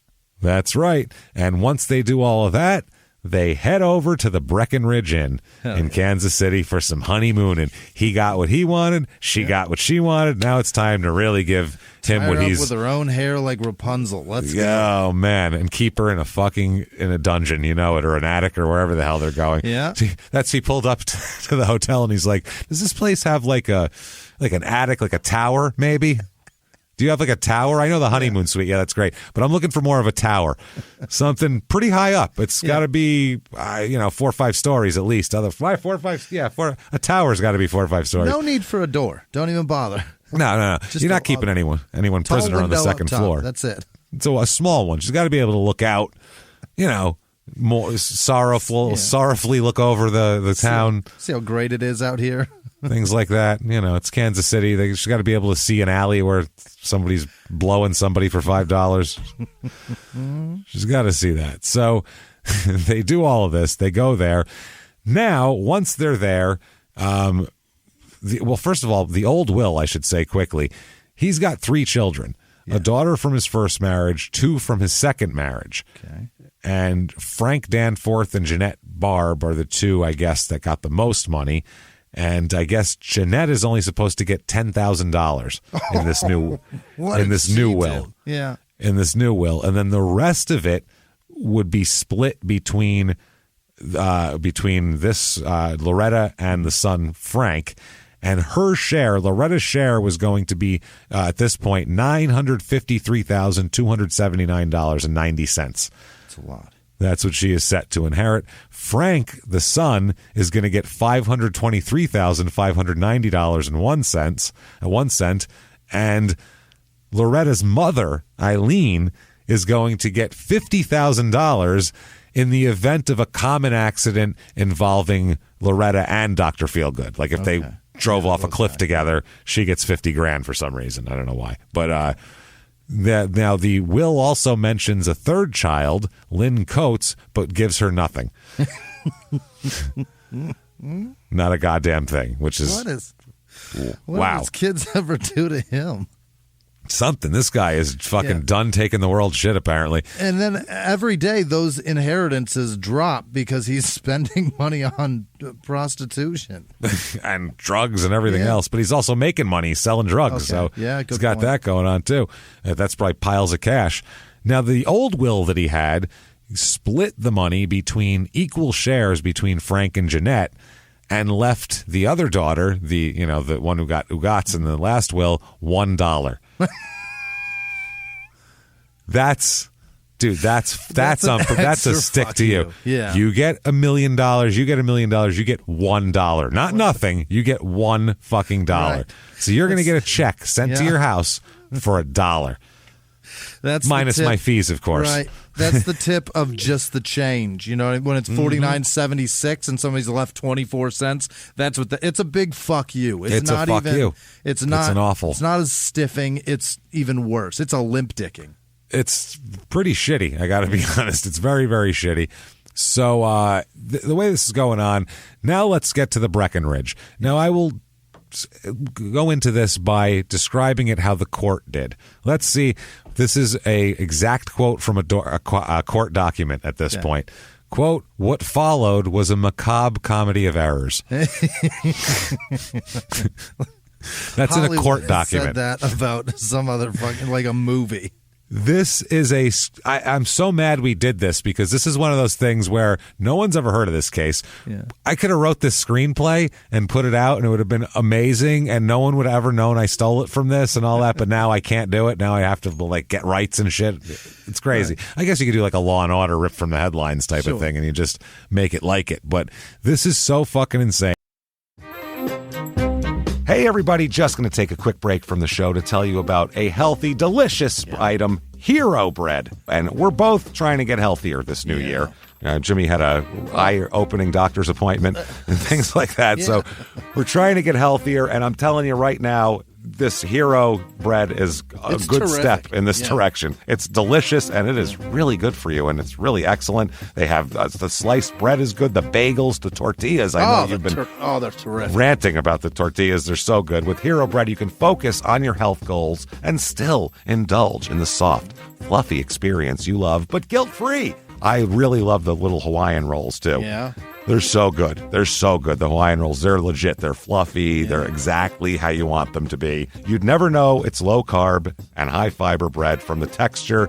You get the soft, fluffy experience you know and love with your savory breakfast sandwich, late-night grilled cheese, Taco Tuesday. Do it. No compromises, just flavor, ultra-low net carbs, 0 grams of sugar, high in fiber. It's fantastic. Hero Bread is offering 10% off your order. Go to hero.co and use the code SmallTownMurder at checkout. That's SmallTownMurder at HERO.co. And now back to the show. Hey everybody, just going to take a quick break from the show to tell you a little bit about Sono Bello. You know, the most known secret with celebrities and influencers and all these famous people is so many of them have had lipo. They've had lipo, whether it's a little touch-up here or a total makeover. Yeah. Nobody has a perfect body. That's the thing. No. They may look like it on TV, but there's things that help that. Absolutely.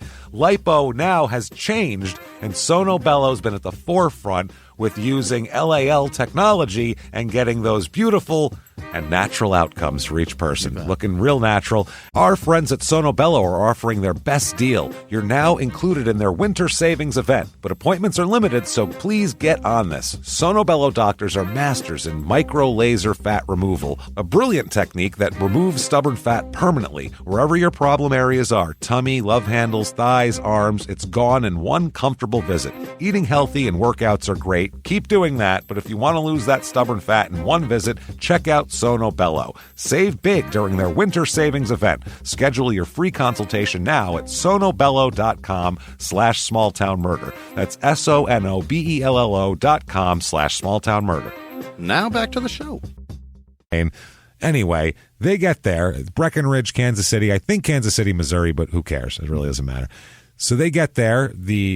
Before the happy couple gets there, the Dr. Feelgood and Loretta, Percy and Harry Detroit arrive. They're already there. They pull up early. They arrive at the Breckenridge between 4 and 5 p.m. Wow. Very early. They're like Omar getting the drop on somebody. Show up super early and smoke a pile of Newports. So getting to the check-in time. Yeah. The car in the photo was not in the hotel lot yet, which makes sense because they weren't supposed to be there till later. So instead, rather than just wait for murder, they said, want to go bowling? I'll go bowling, sure. Let's go bowling, dude. Let's go throw a couple games, man. Sure. And then we'll kill that old man, but let's go bowling first. I'm in the mood for like a pretzel and a pitcher, and we'll go bowl us a couple games. We've never heard of anybody go, no, we can't murder right now. Go bowling for a while? That's never happened on our show. One of those two certainly recommended goofy golf first. Well, I ain't in the mood for that, man. I want little kids everywhere. Bowling? They got beer there. I'm in, buddy. And they drove. And then also, once they did that, they also drove around before they went bowling and after they went bowling to smoke some weed as well. Of course. So they're smoking some joints, going doing some bowling, and then came on back to the lot. Once they got back to the lot, they spot the car. There it World's is. Greatest Citizen. Yep. It's all there, yellow Oldsmobile 88, the whole deal. At 9 p.m., just like Loretta said, she said, I'm going to send him outside at 9 p.m. Be ready for him. At 9 p.m., Dr. Danforth leaves the hotel heading for his car. This is it. This is exactly what they've all been waiting for. Harry Detroit and Percy get into position and do nothing. They don't kill him. Okay. They do nothing. They don't kill him at all. So Loretta's sitting up there like waiting to hear a gunshot or something, like waiting for something. A couple minutes later, Dr. Danforth just comes back to the hotel room. Hey, I got that map out of the car or whatever I went there for. She sent him down for the giant dildo, and she's like, I don't have to take that thing tonight. Yeah, I ain't taking that. He comes back in with the giant dildo. Where were they at? Not take it. I don't have to give that tonight, you mean? Yeah, that too. Did you get the straight jacket, honey? Well, you might want to head back out to the car. So...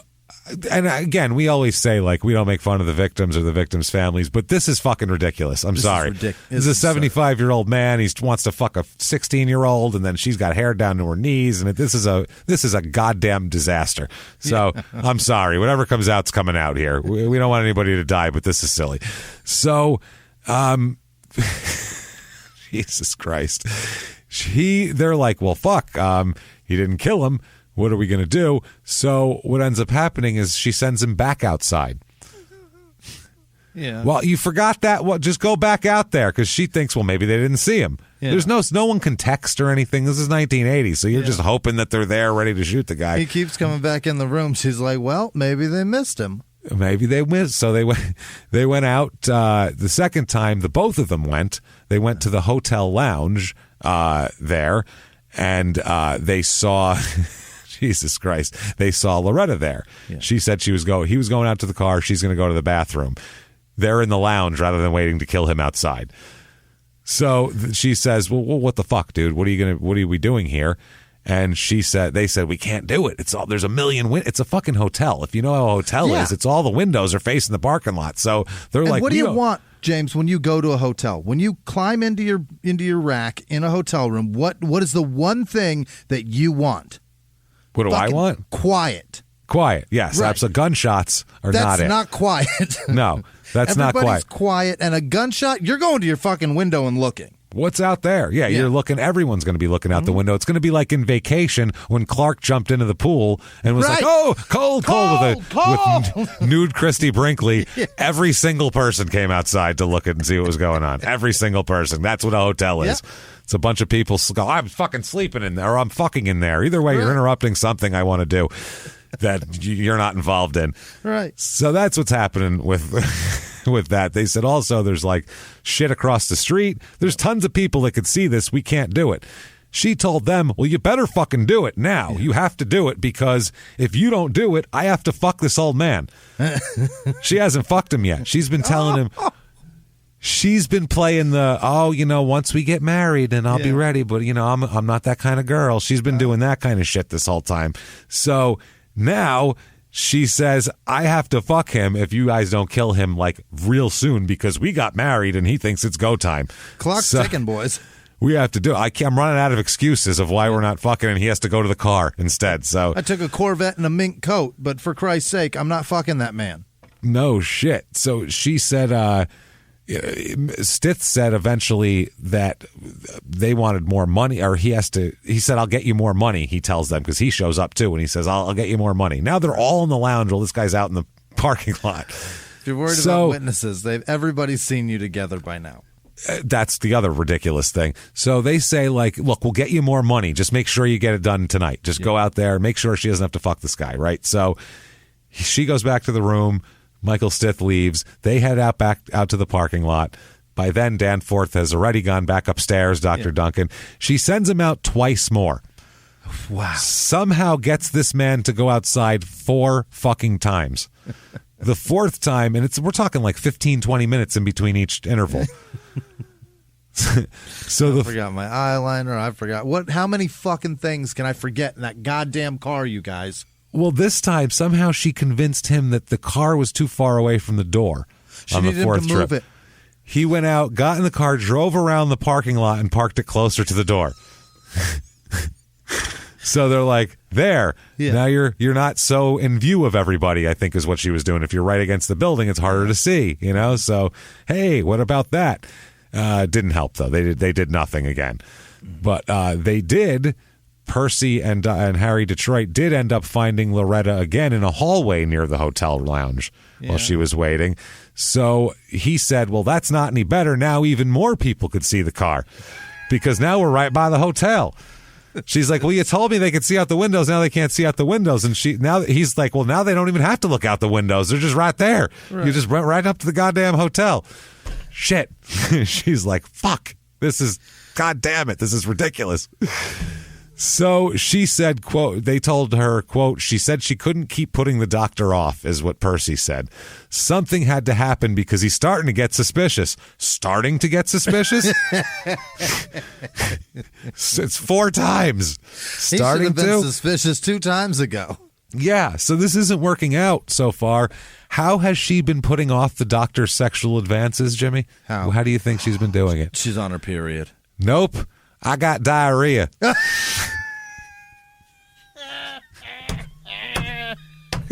She said, I told him I had diarrhea, but that ain't going to work all night. No. He'll wait for it. Diarrhea meds in his bag. She gave me a pill. He gave me some Imodium, and I'll tell you what, I'm all bound up. I'm going to have to fuck him. You know how much Pepto-Bismol I've drank? This is ridiculous. So, got diarrhea. Every time he's getting close, oh, God, I got to go shit now before we have any sex. That's literally what happened. That is awesome. So they asked the two, Percy and, Percy we'll get to now. They said, well, why didn't you do anything that night in the parking lot? And he said, quote, I don't know. We were still talking it over. Yeah. So they were there, accepted money, brought a gun to the thing, but they weren't sure they were going to do it or not. Because they're not murderers. That's why. No, they're just regular dirtbags. Right. I mean, I'm sure they could have jumped out and roughed him up a little bit, but murder's another issue. Shooting a 70-year-old man and later in life is impossible. You can't do that. You'd feel like a piece of shit no matter what. Shoot your grandpa. So Harry Detroit said, quote, I told her we couldn't do anything as planned because the parking lot was too well lit. There were too many people in and out, and there were windows all along the front of the hotel. It was terrible. You might as well put us on TV with this shit. She said that Percy said, quote, this was their wedding night, and she said she wasn't sleeping with the old man. Okay. So there you go. So there are, like we said, multiple trips to the car. Eventually he goes out to the car again, but then comes back, and Loretta decides that we're going to go to McDonald's. Okay. She goes downstairs and talks to Stith, who's got them out there, the two guys, and she says, listen, I'm going to tell him I want some McDonald's, even though I have diarrhea. Right. I get a really upset stomach. Can you put shit in there that'll make it worse? Let's just get it all out at once. I'm going to see if I can drop my pancreas on that the next time I head in the bathroom. So she said Get some real force behind this. Yeah, I really want to shoot it out. That's the thing. I don't want to have to push or anything. I just want my colon to fall out, and then I can flushing. Tuck it back in for later. She said, I'll get Danforth to drive me to a McDonald's, and I'll go in and I'll leave him in the car with the keys in the ignition, right? I'll go in to get the food, leave him in there. You guys jump in the car, kill him, and then drive away in the car. Okay. Right? You got him in the body in the car. You guys have the car. You drive away. You can go do whatever you want. It's all contained. Everything's perfect. She does say, and this is fucking amazing, this is a Williams quote, Harry Detroit. She also said to be sure and keep an eye on the car because it was hers and she didn't want it to get all bloody. Oh, my God. She was actually worried about them getting blood in her interior. Yeah, it's going to be my car. So if you're going to kill him in there, be careful with it, too, because it's mine. So this is fucking amazing. So they go to McDonald's. They follow her in here. Piercy and Williams, she walks in the McDonald's and they're in there. They follow her in there. So she goes up to get something, thinking he's going to be murdered outside. She turns around. They're behind her in line. Hi. Yeah, an ice cream cone sounded great. Hi, y'all. Just fucking ridiculous, right? So this is getting really, really silly. So now she says, okay, they said it's too many people outside of McDonald's. They come in and out. It's fast food. It's fast. They aren't in there long. They come out, they get in there. It's like a fucking revolving door. There's 2 billion served. There's so many people. Jesus. I feel like they're all here tonight. We're serving all 2 billion tonight. 2 billion just tonight. By the way, who the fuck gets married on a Wednesday? That's the other thing. Yeah, anyway, that's a great point. Very strange. So her new plan is, okay, fine. You can't do it in the McDonald's parking lot. I get it. Follow us back to the fucking Breckenridge Inn, and I'll leave the door unlocked for you, and you sneak into the room and just kill him in there. Kill him with his own gun. Do that. Oh, my God. I'll tell you where it is, and you can burst into the room and just, I'll help you, and then you grab his own gun and shoot him with his own gun. Yeah. Just get it over with, okay? Please don't make me fuck him, is what she's saying. I hope these two just burst in, shoot her, and leave. Right? Fuck this. So, or shoot them both. So she said, look, if you do this, if you get it done, there's more in it for you. There's $4,000 and my mink coat, and I'll throw in my diamond ring. You can have it all. Wow. For the low, low price of killing this old man in a motel room with his own gun so I don't have to fuck him. Right. This is ridiculous. This is insanity. How you get here, I don't know. This is why macabre not just comedy of errors. No, I can't. I'm not gonna. What are you talking about? How about in my 20s? Yeah, don't marry a 75-year-old man intending on killing him and taking his money. And if you're a 75-year-old man, don't look at a 16-year-old girl as potential wife material. Right. These are both things that everyone should follow, and none of this would happen on both sides. You mean don't be a pedophile? Everybody's happy. Yeah. Like I said, in Missouri, though, that's Missouri right. in 1980. That's a really gray line, a real wavy, blurry gray line that you're talking about with pedophile at 16. 16 was considered well in play in Missouri.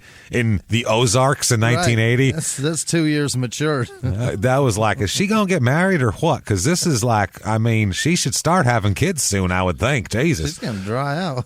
Oh, man, she's going to be an old maid at 23. It's going to be sad. So back to the motel we go. All right. Back to the motel. This is, by the way, opportunity number 6, if you're keeping count. 6. 4 times outside, once at McDonald's. This is number 6 that they're murder plot 6 here. So they go in the hotel to go toward the door and kill him. They're going to go do it. Sort of. Williams eventually will say, Harry Detroit, as soon as we got off the elevator, we realized then the sound could be heard all the way through the hotel. Right. You just realized that a gunshot could be heard in the interior of a building within that building. You just realized the properties of sound and the way your ears work. They got off the hotel and said, what do you think about, oh my God, did you just hear how far my voice just carried? Oh, man. Shit, whisper. It's loud in this hallway. Yeah. Everybody We're going to let off guns in here? Let's get out of here. So they ended up shutting the door and shutting the elevator door, going back down.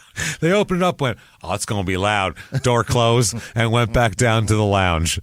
So they go back down to the lounge. They sit there like, I don't know what to do. Well, I guess fuck it then. Next thing you know, here comes Loretta into the lounge again. How this guy isn't like, okay, the jig is up here. Yeah. We have to go to McDonald's. I have to move the car, go around. You got the shits. You're going back and forth to the lounge constantly.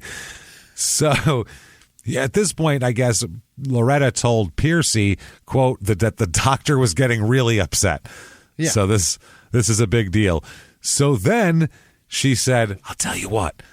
I'll tell him that I need to go for a walk, and we'll go for a walk on the outside of the hotel. We'll walk all the way around to the dark part over there, because every hotel has that dark corner that no one parks in. Yeah. The one I smoke weed in non-weed legal states. That's me in the corner over there. Where Simba would never go. That's where I am, just over there at 2 in the morning in fucking Omaha. Yep. That's where I am in Omaha, 2 in the morning going, fuck, this is my fucking life. All right. Yeah, that's right. Yeah, smoking weed in your parking lot. So she's like, I'll take him out there, y'all, and y'all can just, do your thing to him out there. So she gets him outside, walks around, nothing happened. They don't pop up ever. They never kill him. They just go for a long walk. They're in the spot. She's like, oh, I'm going to stretch for a minute. Oh, my shoe's untied. Nobody ever pops up. Oh, I tripped over my hair. That's amazing. So that's number 7. Uh-huh. That's attempt number 7 or chance number 7. Then, Jesus Christ, they get back up to the room. She sends him to the parking lot again. Okay. She sends the doctor back down again, and he does it. He fucking does it. And they don't kill him. So that's 8 times.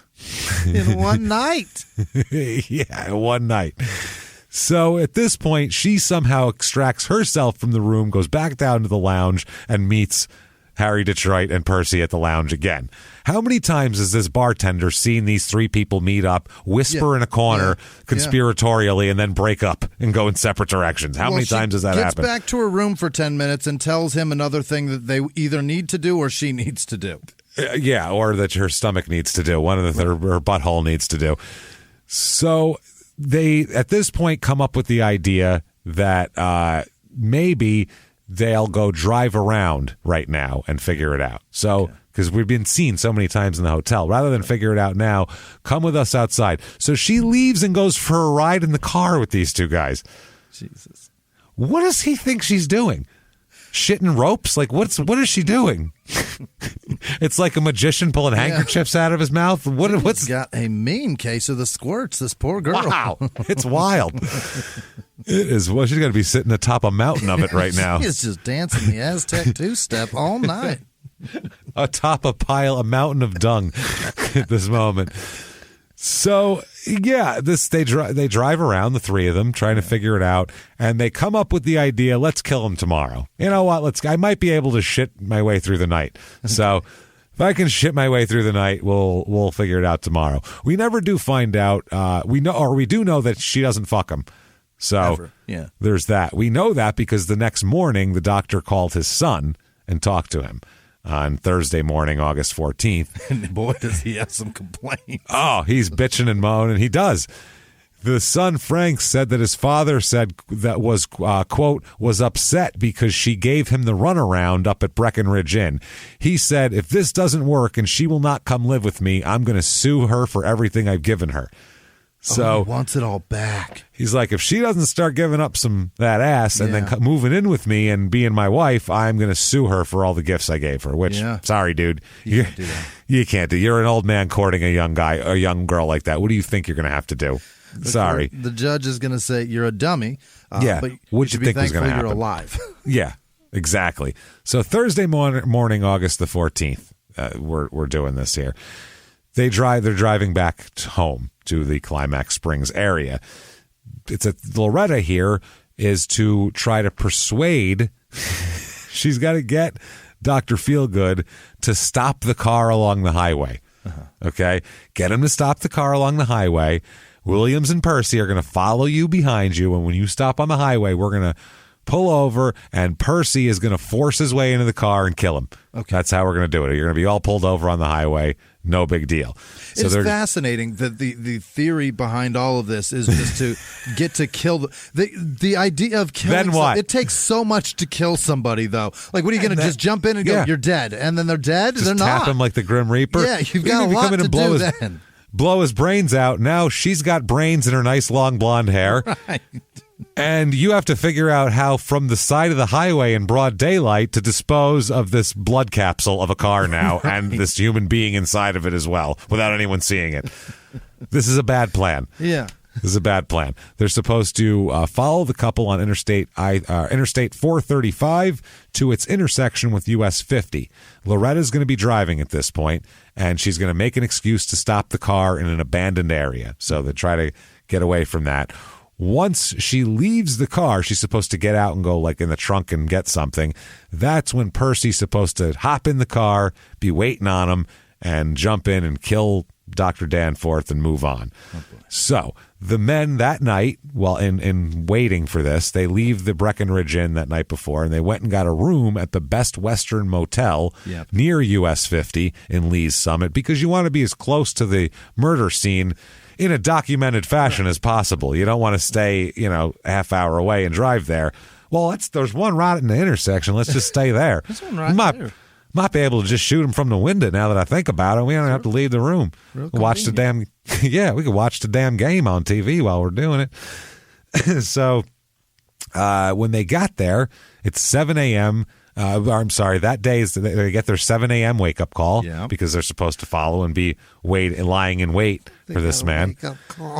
So they got a wake-up call just to make sure to pinpoint their timeline with the motel employee goes, oh no, I woke him up at 7 and so they got their wake-up call. They woke up. Yeah. And then Detroit says it this way. Detroit says, quote, me and Jack talked it over and decided to blow it off, to forget about it for the time being. Just things wasn't right and go back to Olathe. They just blew it off.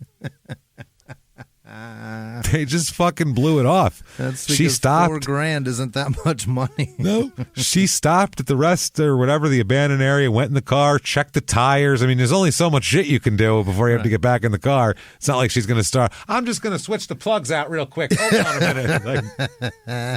About you got a jack in the back plug there? Wires. The plug wires look a little short. They're a little short. I'm going to fix it up. Don't worry about nothing. You stay in there, honey. Do some of your bag drugs. Just do something. Wait for me. You got a Sudoku in there? Do that. Yeah, do one of them Sudokus. People your age seem to like them. So anyway, then they're forced to continue on back to town. So they go back to town.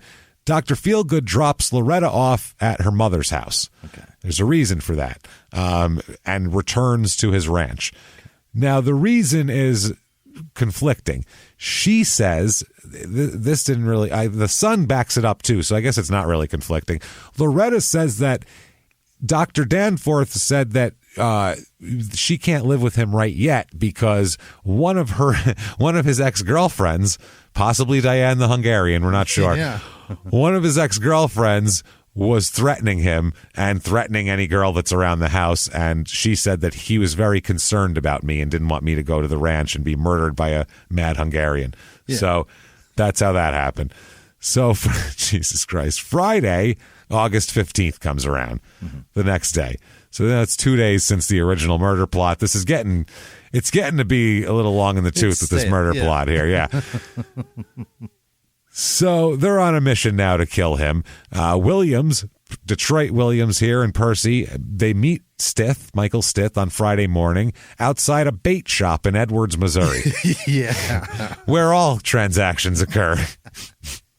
Y'all want to meet me by the bait shop? You know it, buddy. It's not far from Climax Springs. So Detroit Williams says that Stith said that the doctor would be leaving dinner at the Allison house at about 9 p.m., and they could just kill him then when he's leaving the house. He'll drive off into a kind of a rural area. So Detroit Williams later says, quote, he, meaning Stith, quote, he showed us where the doctor would be coming out. He showed us where we could stash the body in an old dump. Jesus. And it would be a couple weeks before anybody would find it. So, we could be long gone. So Williams and Percy said, well, we shoot him here. We're going to have to carry him to the dump. I got an idea. What if we just wait by the dump and just shoot him as he drives by the dump? That way, we ain't got far to take him. All right. That's their plan. So that evening, Percy waited by the dump with his gun, and Williams waited down the road in the car out of sight to collect him when it's over with. So this is the plan. We're going to shoot him right by the dump and just dump him on in there. So Detroit would say later on, quote, I heard a car come by and I was waiting to hear a gunshot, but there was no gunshot. Of course not. Soon after, when the two men were back in the car, though, Percy told Williams, quote, I couldn't see who was driving that car, and I wasn't just going to shoot anybody driving on down the road. I ain't going to just shoot any old person driving. Could be anybody. $4,000 on their head. Yeah. And it's pitch black outside. Right. You can't, with flat headlights coming, you don't know what the fuck is in that car. You don't even know what the car is till it's passing you. You have no idea. So that Friday goes by. The bumper sticker's on the back. Yeah. Is that him? Oh, shit. Jesus Christ. Oh, fuck, I can't run that fast. Damn it. Shit. All right, well, new plan. So that's Friday. That plan's a bust. Now we're up to Saturday morning, August the 16th. This has been going on this is a whole week. Poor Magoo. Jesus. Just dodging all kinds of shit. Poor Dr. Magoo. I'll tell you what. Detroit Williams and Percy, they meet with Stith on Saturday morning again. This time, he shows them a high-powered rifle. He's like, look, I got this rifle, all right? And he tells them Dr. Danforth keeps a bunch of really valuable shit in his house that'd be worth stealing. Not only does he have drugs and guns, he's also got the coins. He's got all sorts of shit. He's a rich guy who's been around for 75 years. He's got treasures, He's got stuff, yeah. He's got stuff. So Stith told them that Danforth would be having dinner with the Allisons again that night. So you got another chance. And he's expected to leave about 9 o'clock again so they could try once more and do it. So later on, though, unbeknownst to them, Danforth called the Allisons and said he couldn't make dinner that night. So he's not going to show up. So there's that. So He even, by the way, for this whole thing, Stith even showed Percy and Williams, gave him the rifle, showed him, you could do this. He even showed him where the doctor lived, told him about the possessions, and informed them that the only other person who lives down this road, okay, it's just him. Nobody's out here. There's no hotel. There's no fucking windows. There's nothing. One person lives on this road, and it's a extremely senile old woman. Yeah. Racked with dementia, lives by herself, all alone on this road. She's the only person here. She's not going to give you any issues. Don't worry. Unreliable witness. Yeah, unreliable, and she's just not going to bother you because she doesn't know where she is. So the two of them drive down the road later to take care of business. While driving down the road, somehow they ran into this woman. Oh, no. Not only did she see her, they had a conversation. Yeah. She was like outside or something. Her name's Mrs. Vivian Scott. She asked them, "What are you doing here? Get out of here. Leave." I'm trying to take my fish for a walk. Then said, "I'm writing down your license plate number." Jesus Christ. Even her. That is great. "I'm writing down your license plate number. You get the hell out of here." They're like, "Well, how the fuck are we supposed to kill this guy?" There is one soul that lives down this road. She happens to be writing their license plate number down and telling them about it. That is fantastic. This guy, either Danforth is the most charmed son of a bitch in the world. Yeah. Or these two are the biggest morons who've ever walked the face of the earth. And I think it's probably a little of both. A little bit of both. Little column A, little column B on this one I'm going to go with. He has lived 74 years and is now living his fucking dream life. It makes sense that he's got a little bit of luck in that dream life, too. Let's see what I mean, how he's Mr. Magoo? Yeah. He's walking, guys are shooting, waiting by dumps with rifles, and old ladies are torpedoes. Stepping over them, going into a McDonald's, sitting out there. He's sitting out there like humming an old tune, He's sitting out there like humming along to like a Motown song while they're plotting his murder over a extra value meal inside. Like, what the fuck is going on? He has no idea. A long, long time ago when he started singing "The Day the Music Died," just having a great day. Hey, wait a minute, Mr. Postman. I think that's all I can sing, probably legally. So and he's just singing. She's like, I can't eat these cheeseburgers too much longer, y'all. You gotta do something. It's a fucking disaster. So they looked at each other. The old lady's yelling at them and writing down their license plate number. So they look at each other and shrug their shoulders and go, "Well, what the fuck? We can't do this. Never mind." And they just go home to Olathe. They just leave and go to Kansas again. That's all. We give up. We give up. We're not real reliable. Right. So, oh my God. Sunday comes around, August 17th. And that is when like I said, they gave up. They went off to Olathe. They went back to Olathe, blowing 11 chances to murder him. 11. It's 11. That's what would happen if somebody hired me to kill. This would be the two of us. Yeah. Do you want to do it now? I don't know. There's a lot of people. We can't. Well, he's gone now. Shit. Okay. We argued about it for too long. Okay. McDonald's. Next plan. This is fucking crazy. Yeah. This is stupid. Jimmy, what the fuck? You were like, "We need the money." I'm like, "I don't need fuck, dude. This is ridiculous. You know how long this is taking? Think about it. What's our time worth? In the end, what's our hourly wage? We're out here for hours. We're sleeping in a motel room." That's how we would be arguing. Trigger. You got to do it. You're the one that tells the story, not me. And you tell the story, dude. And then while that's happening, he drives by, and we're like, "Oh shit! All right, tomorrow then. Tomorrow." This is a mess. So they abandoned ship the day before, like we said. Williams would later say, well, he at that point telephoned. The next morning, he called up Stith and said, quote, "We couldn't kill the doctor because we had been seen in the area, and there was an old lady yelling at us and writing down our license plate number, so we left." That call came in at 9:36 a.m., so at least within business hours, but still early. That's pretty good. Morning. We got a problem. So, Loretta... As you may have noticed, he is not dead. He is not. As you may or may not have realized, he is alive and well. By this time, you have looked to the other side of the bed. Unless he died of natural causes in his sleep, I'm going to assume he's still alive. So, obviously, we didn't really carry through. So, that day, Loretta gives Michael Stith a ride to his aunt's house in Eldon, Missouri. This is the aunt that said that they've been all sitting on each other's laps and all that shit. Right. So they were observed that day displaying affection for each other. This is Loretta and Michael, and again, sitting on a lap and doing all that shit. So later on that day, a different aunt, another aunt named Angela Knoll, she gives Michael Stith a ride back to Climax Springs. During the ride, he asked her if she would provide him with an alibi. Okay. She's like, look, Aunt Angela, can you possibly hook me up with an alibi? Hey, if the cops ask you. Yeah, you just need to say this. Now, once they get to Climax Springs, he had her drive past the Allison residence and let him out. Yeah. And then drive through town, do a loop, come back, pick him up. Okay. So just let me out, come back in about 10 minutes, pick me up. On her return, she said where she had left him, she was going back, she said a gray truck passed by her, driven by an old man. Okay.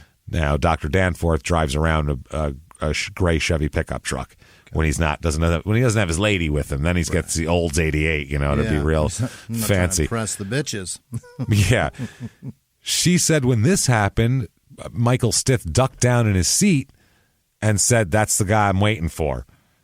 So, wow. And then as requested, he drove him further down the road. She said, "Well, where do you want me to go?" And he said, "Further down the road and drop me off and then take off." So she does that. She takes off, and that's that. So that's the last she sees of him there.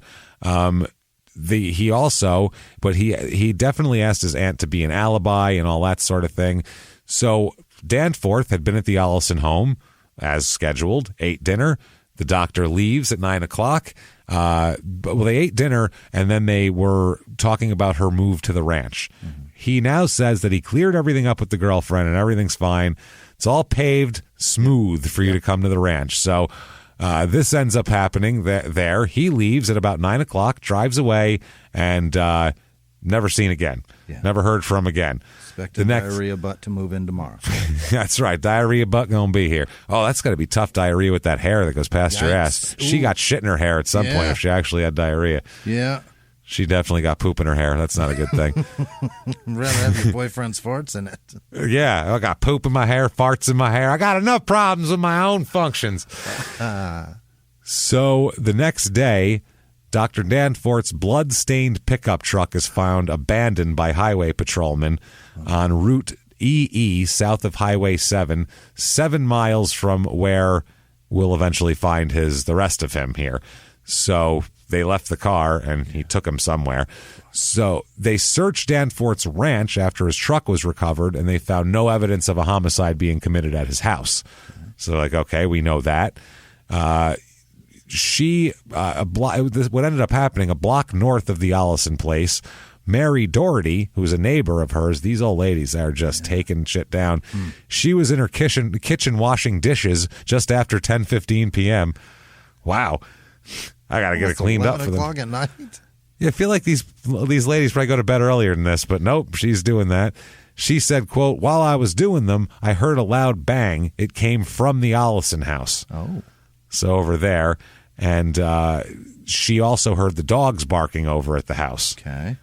And Frank, the son, that night called Loretta at about 1 a.m. and said, "Is my dad there with you? Did he fall asleep on the couch or something? Because he hasn't gotten home yet."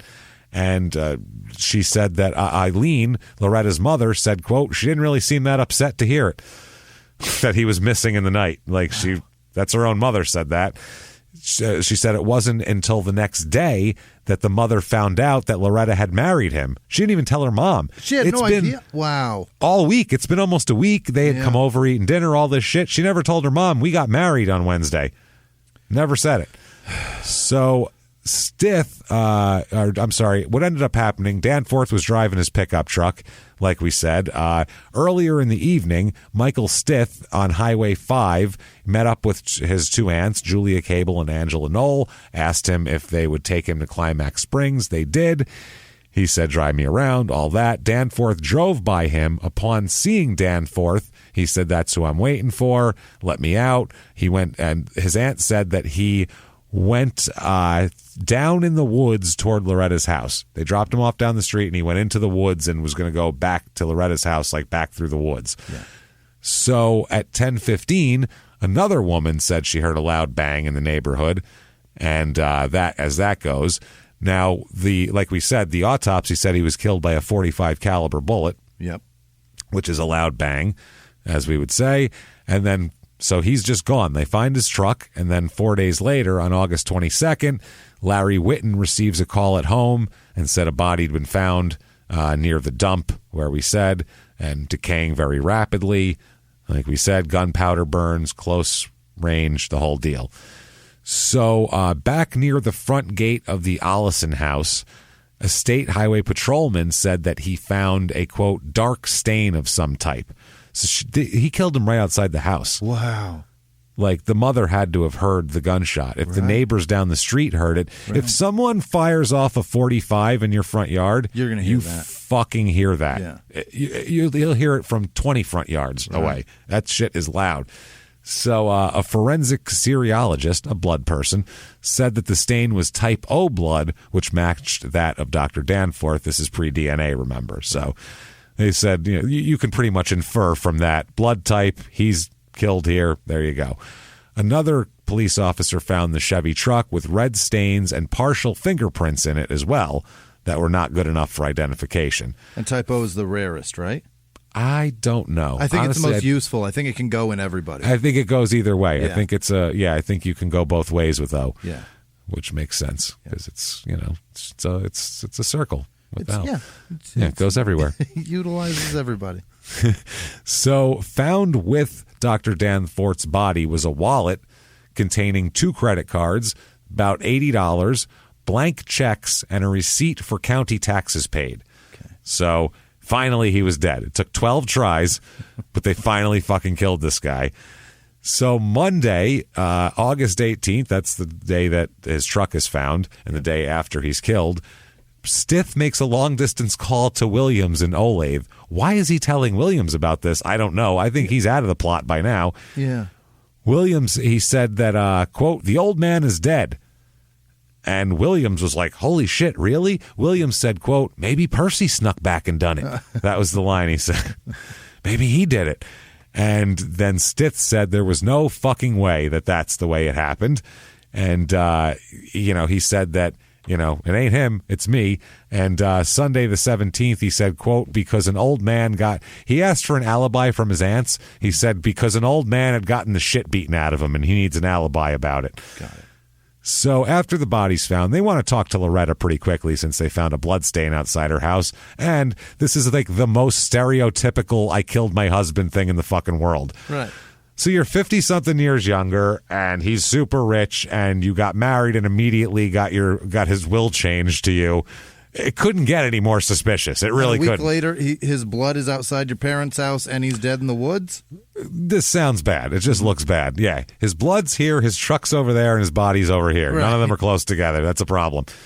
She said that, I don't know what you're talking about. She said, the night of the hotel, I only left her in the I only left to go to the lounge once to use the restroom. She said when they went to the lounge together, her and Doctor. Mm-hmm. She said I only left once to use the restroom, and when I returned, he was sitting with a man who kept his back toward her. She said he was a very well-dressed man, and she said later on she asked him who was that, and my husband refused to identify the man. Just a mysterious man. Yeah. Very mysterious. She said she's never talked to Mr. Percy or Harry Detroit. Harry Detroit, what a silly name for a man. Harry Detroit's a city. That's not a person.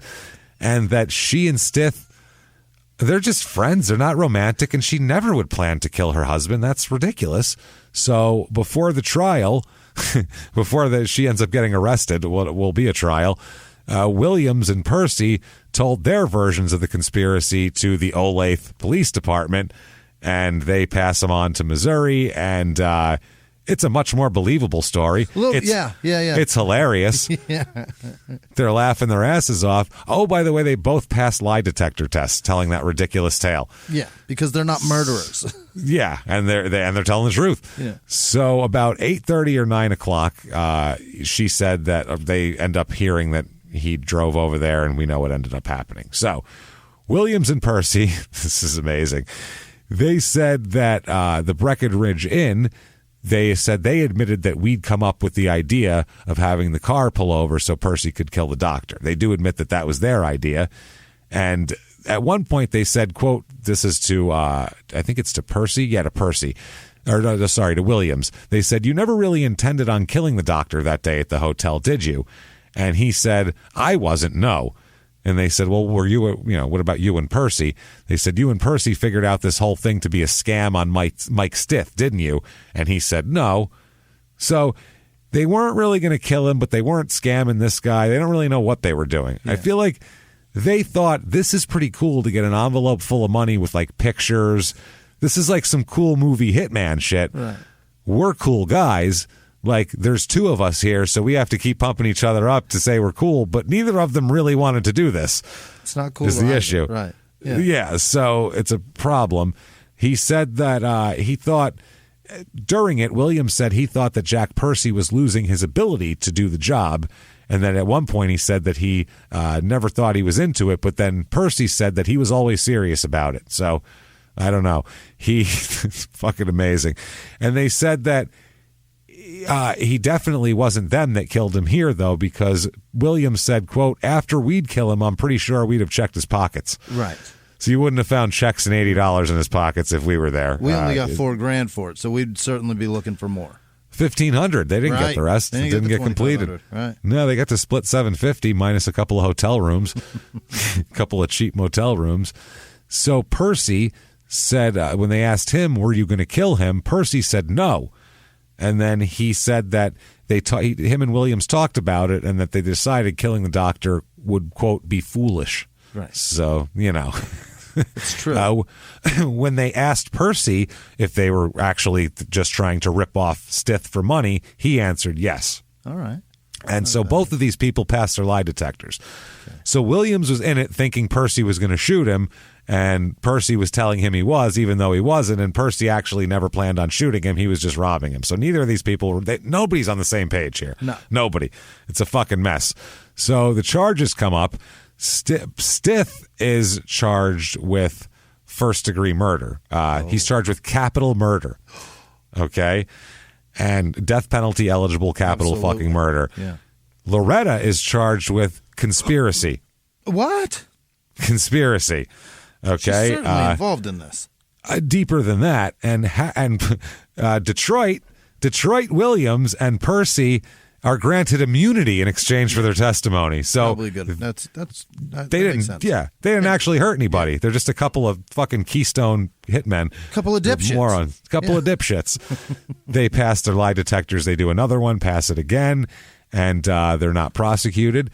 Asked if they considered again any other plans than shooting him with the weapons they had. They had a .25 automatic, a .22 caliber pistol, and a .45 caliber as well. And Williams said, yeah, Jack was going to go. They said, were you going to do anything besides with the guns? Did you have any other plan? And they said if they were going to kill him in the car, Williams said, quote, Jack was going to go over and cut his throat, which is brutal. Dead serious, yeah. Dead serious. However, when he gets cross-examined at a hearing, he tells a different story. Williams said that he told detectives he never intended to kill Dr. Danforth and that the whole thing was a scam. He said, quote, I was trying to do Mike Stith a favor. Jack Percy was trying to rip them off 100%.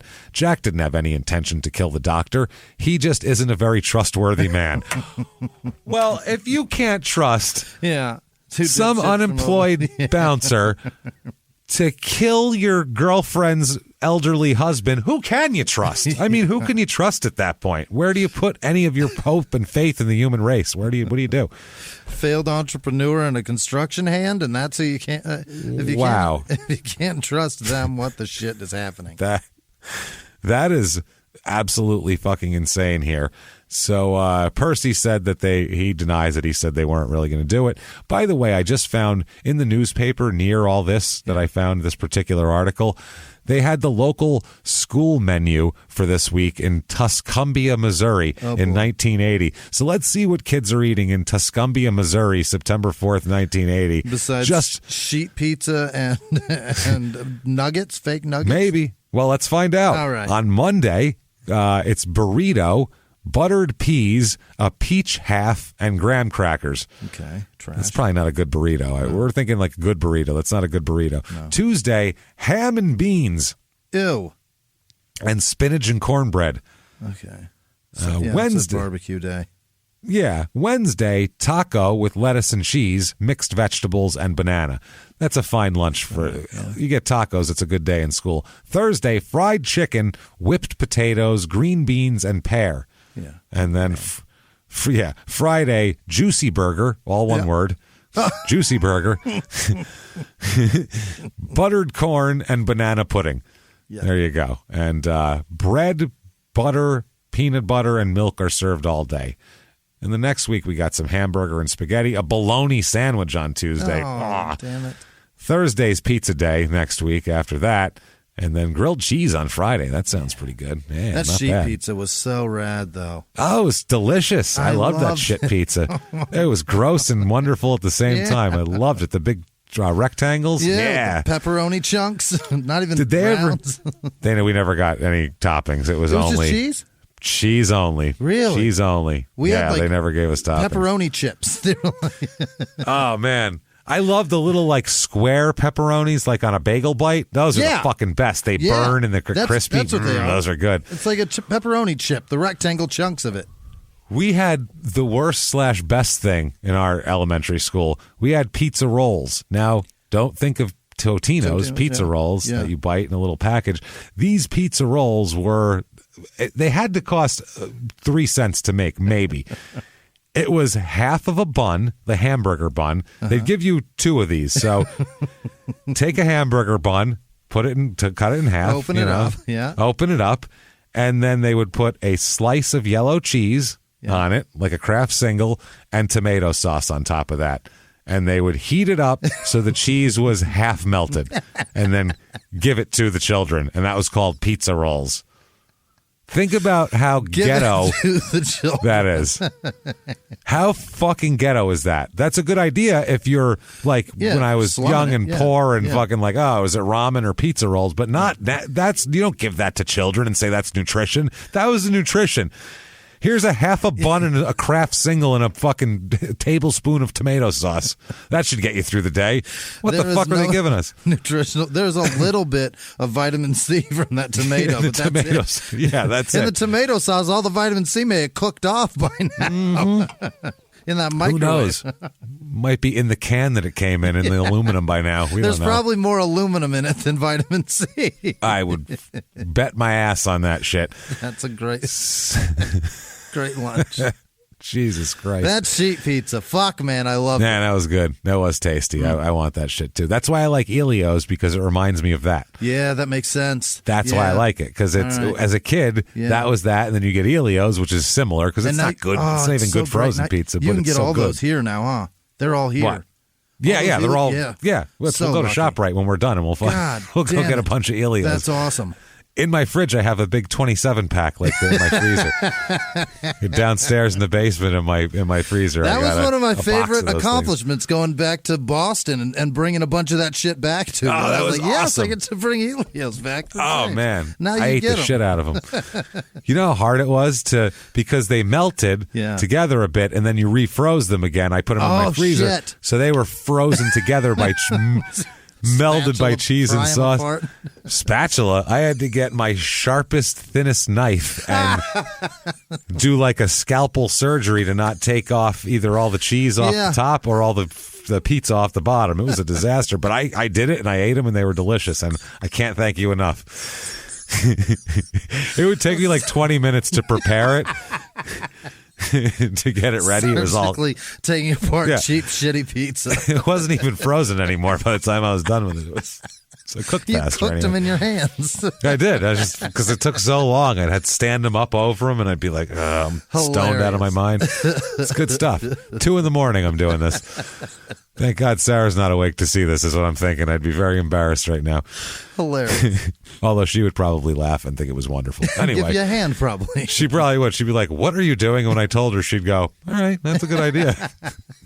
I support you. Do you microwave that, or does that go in the oven? No, it's an oven. It's an oven pizza. Oven pizza? Yeah. All right. Oven pizza takes like 11, 12 minutes. Oh. it's not bad. Depends on if you put it right on the rack or on a sheet or not. How do you want it? That's fantastic. That's single serving. Zero guilt. It's not big, so you don't feel like a piece of shit. Like, I'll make a whole tombstone, and then I'll be a piece of shit and eat the whole goddamn thing. But I eat the whole rack of 3 rectangles at once.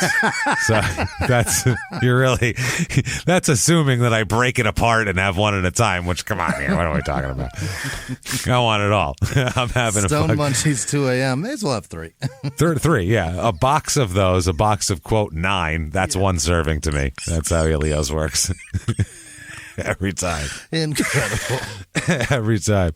So, where are we here? Okay, they said that, anyway, the two, that's right. The aunts said when Stith came back to the car, after they dropped him off and he killed somebody and all this type of shit, and when he came home later on, they said that he said that he and somebody named Jack had went after Danforth, and that's where he was. He was by himself. He just made that up as like a person to blame this on. Yeah. Mid-September 1980, Loretta's finally arrested here. Really? She's going to be arrested, charged with conspiracy. She denies all knowledge of the conspiracy completely, says she doesn't know who Percy and Williams are. She hasn't wanted anything to do with Stith in a long time. She's just been waiting for him to move out of his mom's house, and this is crazy. So, that's fine. Although,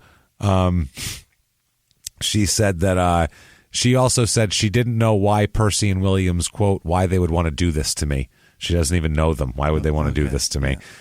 She said that she didn't speak to anyone in the lounge that night besides her husband, and one person stopped her to talk about her hair. Because it was so into that.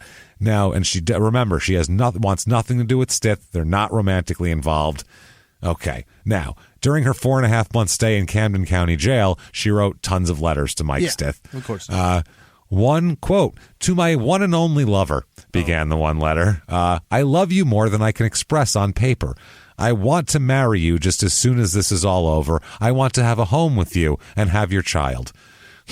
Okay. This is the essence of all of the letters. They're all, "I love you. I want to be with you. I can't wait till this is over so we can have a family and a white picket fence," and yada, yada. So Loretta said later on when questioned about that, because these are all red. Oh, the letter. Letter. The letters. Yeah, Loretta with the letter. Loretta the letter. She said that she only wrote them because Stith had asked her to write using a loving language because it makes him feel better in jail. Oh. She said, quote, "To sit in jail, you're very bored. And to me, it was amusing, so I didn't mind." That's why you write love letters of "I want to have your child." Right. So Loretta's attorneys are trying to get her bail. They want her to get bail. It's not easy. Well, it starts out at $200,000, except they have a bond hearing, and it's reduced to $50,000. Okay. Once it's reduced to $50,000, that is, he can do it. And she actually gets out. She is bonded out. Wow. So she is going to be on the outside with this whole thing. It gets raised back up to $75,000. It was 50 at first and then whatever. She also, so there's the $75,000 appeal, and then the judge requested that she be allowed to make her lawyer requested that she be allowed to make her deal here, quote, "in forma pauperis." So that means that she's poor. She's a pauper. Yeah. She has no personal assets which she could be converted to pay a lawyer. So the judge questioned her under oath about her financial status, and pending a formal statement of assets, found her indigent. Okay. So you're indigent, but then somehow she raises $7,500 to get 10% of the deal. So I don't know how that happened. That's less than indigent, I would imagine. So she maintains she did nothing. Her lawyers call the guys who were after him hitmen, hired by Michael Stith for his own personal reasons. Right. Nothing to do with her. So, Michael Stith's trial is first, and Percy testifies against him. They go on a big thing with him, trying to discredit him on cross-examination about weed. Okay. They say, quote, "Do you use marijuana often?" They ask him, "Were you dealing marijuana?" And they asked him, "Do you deal in drugs? Do you use marijuana?" They asked him several different times. He testified that Williams gave him $500 of the $1,500 that he was given. So he's going to pull the trigger and get a third of the money? That's ridiculous. Yeah, that's crap. No wonder why he didn't want to do it. Percy then said that he was going to invest the money in, quote, smoke. He said invest. I'd like to invest in some smoke, please. That's meaning weed, by the way, if you don't know. My portfolio dwindles every day whenever I wake and bake. I'm investing in the smoke market. I feel like he's going to invest in some smoke, he said. Hilarious. On the fucking stand. He also testified that he was going to Springfield to buy marijuana, $500 to $700 worth of marijuana, as a matter of fact, and that would probably be about a pound of weed. He said, I get about a pound of weed, and then maybe he was going to smoke all of that, and that maybe it would take him a couple weeks. So he said he wasn't going to. His investing wasn't even investing to sell. It was investing in a really good 2 weeks. That's what he's investing. Or he's going to be stoned all day, every day for 2 weeks straight. Smoking a pound of dirt weed every fucking, oh God, imagine the headaches he's going to have, just a pound of dirt weed. Gross. So later on in the cross-examination, Percy testified that he and Williams smoked marijuana on the evening of Wednesday the 13th, and that he smoked a couple of joints. He said that was at that juncture where they said, did you use marijuana often? And it went down that road. He testified on cross-examination that he and Percy, after they had the rendezvous with Stith and Sedalia, went to Springfield to buy marijuana, but there was no weed to buy, so that's how that went. And so they went back and forth with all that sort of shit. Stith testifies in his own behalf here. Got to do it. They said, well, why'd you slump down in the seat if you didn't kill anybody? Right. And he said, quote, I slumped down in the seat because I was more or less hiding from him. More or less hiding from him. You didn't finish the sentence. So he didn't know I was there to kill him. That's the other part of it. That's the thing that you forgot. In wait to fucking murder. Yeah, like a stalker does. He hides and waits to murder. He said that he admits that his aunts let him out at a point nearby where he awaited for them, and he said that Percy arrived in Danforth's. This is his story. He says that he didn't kill the guys. His aunts dropped him off, and that's where he waited for Williams and Percy, because they were the ones that did the killing. And according to him, Percy arrived in Danforth's bloodstained truck, and Williams pulled his car up behind the truck.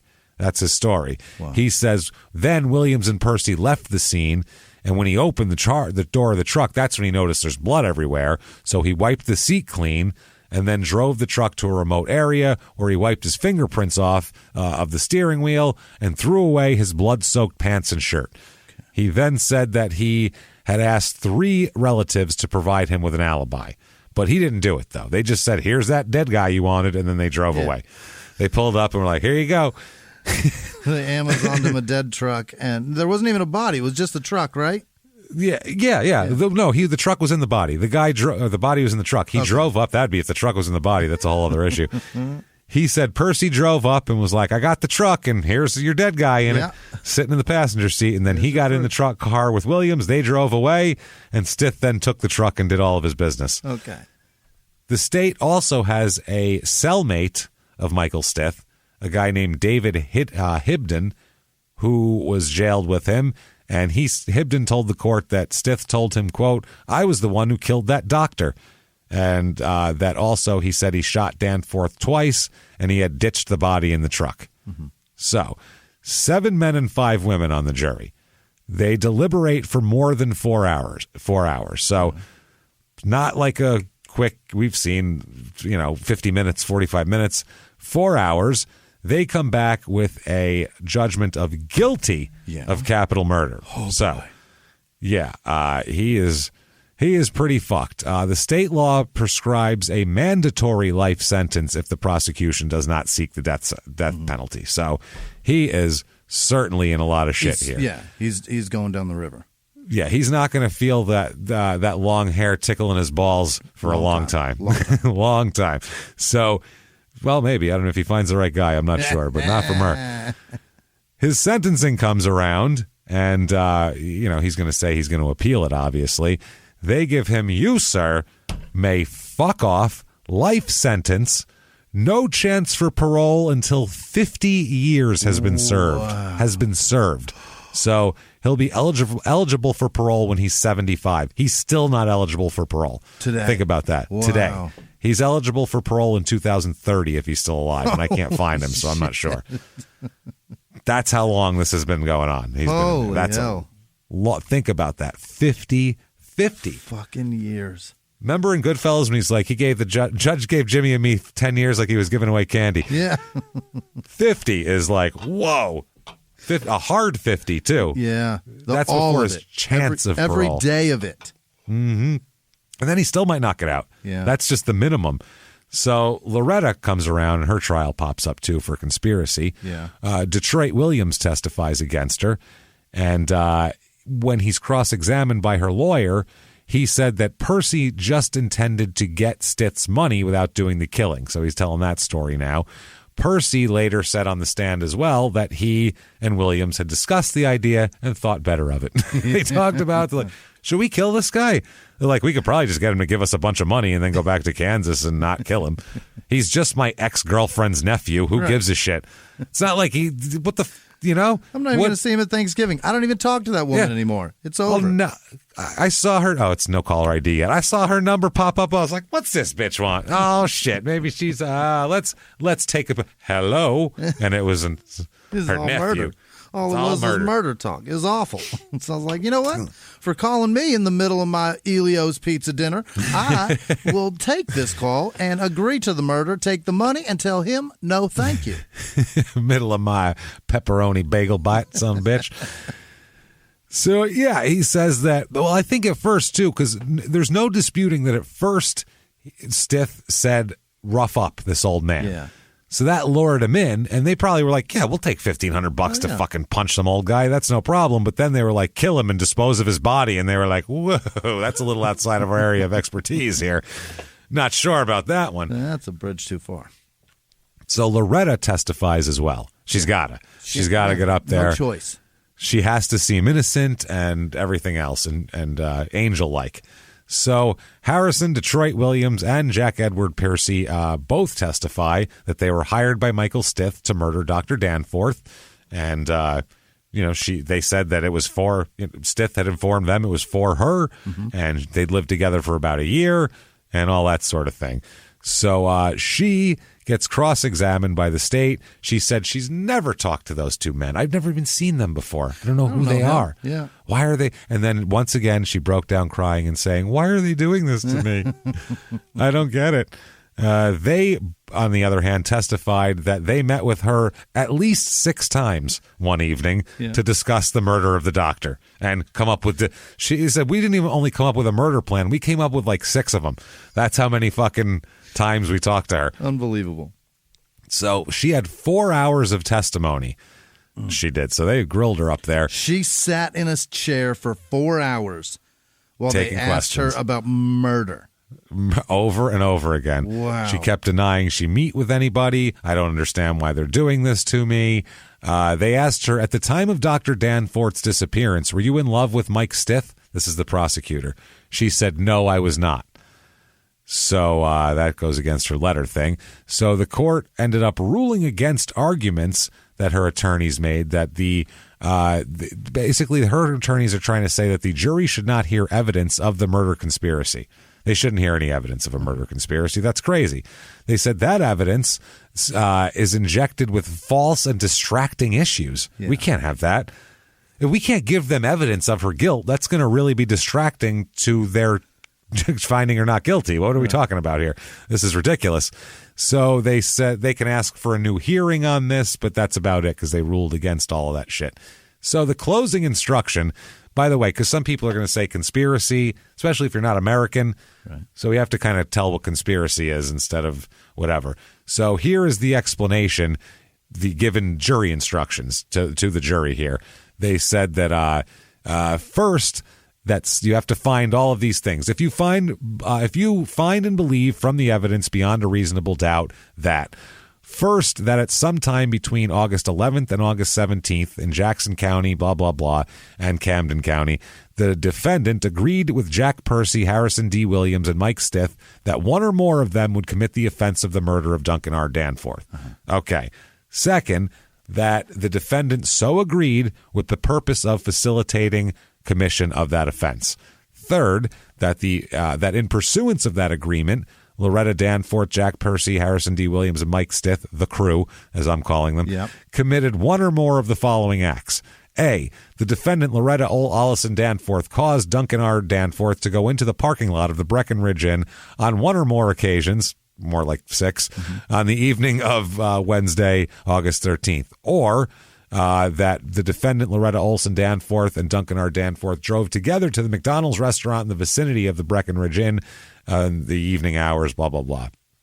That defendant, Loretta, left open the door to the room in the Breckenridge Inn in which she and Duncan Danforth were occupying so that he could be killed, that she caused him to be present at the Ray Olison, that's her dad, residence in the late evening hours, that Jack Percy and Harrison D. Williams came to the Camden County, Missouri in furtherance of conspiracy to murder Duncan Danforth. Jack and Harrison D. Williams went to the point on Cobb Hollow Road in Camden County, Missouri, and waited for Duncan Danforth to pass in furtherance of the conspiracy, and that defendant Loretta Danforth caused Duncan Danforth to be present in the driveway in front of the Ray Allison residence in the late evening hours of August 17th for the purpose of the conspiracy to murder him.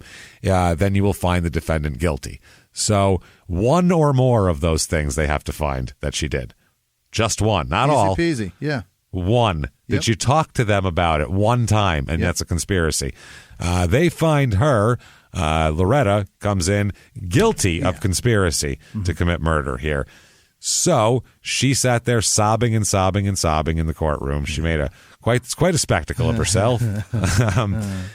She will be sentenced to between... Now, keep in mind, 50 years without parole. Right.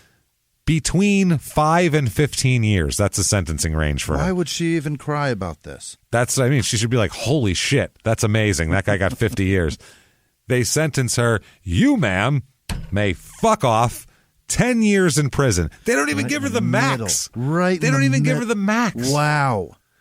Dude, I would give her the max because of the so many times she had to back out of it. And how many times she had 11 times. Yeah. 11 times it didn't work, and she said, no, it's going to happen. She had to force it. She really did. Like, they had to force this shit. So that's crazy. I'd at least given her the 15. And that doesn't mean that she's, going to do 10. Right. That's she could start fucking 6. Yeah, that's what I'm saying. So you guarantee you she was out by 86. Wow. With her fucking hair. So that's crazy. Unreal. That's wild. So then now the kids are going to fight the will as well, because she's got $1 million in this will. So the kids are going to fight the will, and they do, and they rule that the 1978 will is still valid, not the one that she had changed did on the wedding day, because that was done by fraudulent means or whatever. So anyway, the will appeal. Oh, that means that one chick still only got a fucking $1. Oh, she got nothing now, not even $1. Oh, no, the 78 one, she got $1. You're right, yeah. She got $1. So they contest it again. This goes back and forth. Danforth's children said the 1980 will should be ruled invalid, and alleging that he defrauded her by falsely indicating they would consummate their marriage and live as husband and wife when she never had a plan for that. She was actually in the middle of a conspiracy. And the judge says, yeah, she's not getting shit. Fuck that. The kids get the money. You're out of your giving her a dime. Right. You're married to her for fucking 5 days. What are you talking about? And during that 5 days, 4.5 of it was spent trying to kill him. So it's only because you're so incompetent that you couldn't do it earlier. Pretending she had diarrhea for a week. Yeah. They'd have been married for 6 hours if she was competent, or the people she hired were competent. So, an appeals court judge affirms the conviction. And the appeals court judge is the one that said it's a macabre comedy of errors and just very, very sad. She said in her appeal that she was convicted on hearsay, and there's no conspiracy. It's all hearsay. It's bullshit. it's all stuff that this one told that one. Stith told him that, so then he's saying, this is what Stith told me. It's like, yeah, that's how conspiracies are. Right. One guy told the other guy to do something, and have you never, what the fuck, man? He said, because he said. Yeah, that's the whole point. It says that the evidence she has simply does not support the version of the facts, and, actually looks like there was definitely a two-way conspiracy between her and Stith, and then that expanded into a four-way conspiracy. Either way, she was the peach pit of that conspiracy. Yeah. Main cog. It's all, if she's not involved in this, then no one's killing anybody. So they said the degree of cooperation suggests that sometime before August 12th that she had already agreed with Mike Stith that he should be killed in furtherance of this. This was a plan that had been going on. And they try to say it's not a separate conspiracy. Oh, they say it's not a separate conspiracy. It's not like they had a conspiracy and then he went and talked to those two guys and now they have a separate conspiracy from her. It's all one lazy river conspiracy. And it is furthered with proof of her meeting with them in the fucking lobby of the hotel. She's in on it. Multiple fucking times. So they said that we find the conversations of August 12th before were admissible and evidence of the agreement to kill Dr. Danforth, which she was a party, not merely conversations prior to the formation of the conspiracy. Right. She was a party. She not only, they said she contends that she not, I'm sorry, not she contends. They said that she not only was in on it, she went out of her way to further it. Mm-hmm. She tried to force the issue. Yep. Keep on fucking off for like a couple more years and then go live your late 20s then. Have fun. Oh, my. So she's going to be like 27 and get out, and that's that. I hope her hair was ripped out in jail. I was going to say, for a fact that she had to cut that shit in jail, or else she was either very popular or somebody cut that shit on purpose to mess with her and take her shit. I think they would likely take it to prevent lice in the prison, right? I think the jail would cut her hair. I don't think they let her have hair that long. If not, she would have been a popular young lady on the cell block. They'd have made her keep it after that. So anyway, that is Climax Springs, Missouri. Holy shit! And that is one crazy ass debacle of a story. What a climax! What a climax! I thought we needed like a crazy story with all this bumbling after we had.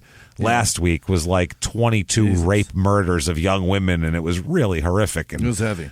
That was heavy. We had dismemberment the week before and all that. So I'm like, let's go with something crazy this week, and then next week we'll go back into more, dismemberment. You're going to find an arm and a head somewhere. Yeah. And I'll try to find a more, I think the one I'm going to do next week is more closer to modern day as well, not from the 80s or 70s or 80s. Either way, fun shit. That was wild. Hope you enjoyed it. If you did enjoy it, tell us about it. Tell the world about it. Please get on whatever app you're listening on, whatever platform you're listening on. Get on that and give us however many stars it allows and tell somebody that you liked it. That really does help the show. It does. We're not sure why, but it does. It helps the show. So thank you to everybody that does that. Thank you so much. Also, head over to shutupandgivememurder.com today, right now. Get all of your merchandise. There's so much stuff up there. Literally shower curtains and bath mats, and there's sneakers. Isn't there sneakers? There are. There's sneakers. There's skateboards, for Christ's sake. In addition to mugs and backpacks and shirts and all that shit. It's every weird item you can think of. We'll put a cheer up bitch on it. We don't care. We don't give a shit. So check that out. Buy some stuff there, and keep coming back. Also, listen to Crime and Sports if you haven't yet. If you've been waiting this whole time, Mike Tyson Part 1 this week. I mean, it's out right now. You've been waiting for somebody you've heard of. You fucking heard of him. There you go. You've heard of want to hear about a crazy childhood and some weird shit coming up. This is the thing to do. So, essentially like a weird father-son relationship with an old Italian man. Yeah. Very strange stuff. So check all of this out. Listen to that. And also, you want to be on Patreon with us. Come on the Patreon adventure with us. Patreon.com/crime and sports. Anybody $5 or above, you get access to all the shows, Crime and Sports bonus, Small Town Murder bonus, all the back catalog, anything we release bonus, you're going to have it. And have it first. So check that all out. And this week is no exception. We have a couple of really good ones. For the Crime and Sports bonus is something, honestly, that probably lends itself more to Small Town Murder anyway. It's personal ads where we read old They're the best. Old personal ads from the newspapers, make fun of them unmercifully. And for a special twist this week, because we've done this a few times, but the special twist, this week we are going to write our own personal ads, but for each other. Right. So I'm going to sell Jimmy. Jimmy's going to sell me. It's going to be awesome. It's going to be very, very, Come very and get awesome. your Italian sausage. Come on, like let's do it. He's hairy but sturdy. You're going to like him. So German kielbasa and Italian sausage being sold. Come get some. Oh, do that. And then for Small Town Murders bonus, this is very interesting, and one I can't wait for everybody to hear it because it's so interesting. I've been watching the Lula Rich documentary on Amazon, obviously documenting the LuLaRoe multi-level marketing conspiracy craziness that fell apart.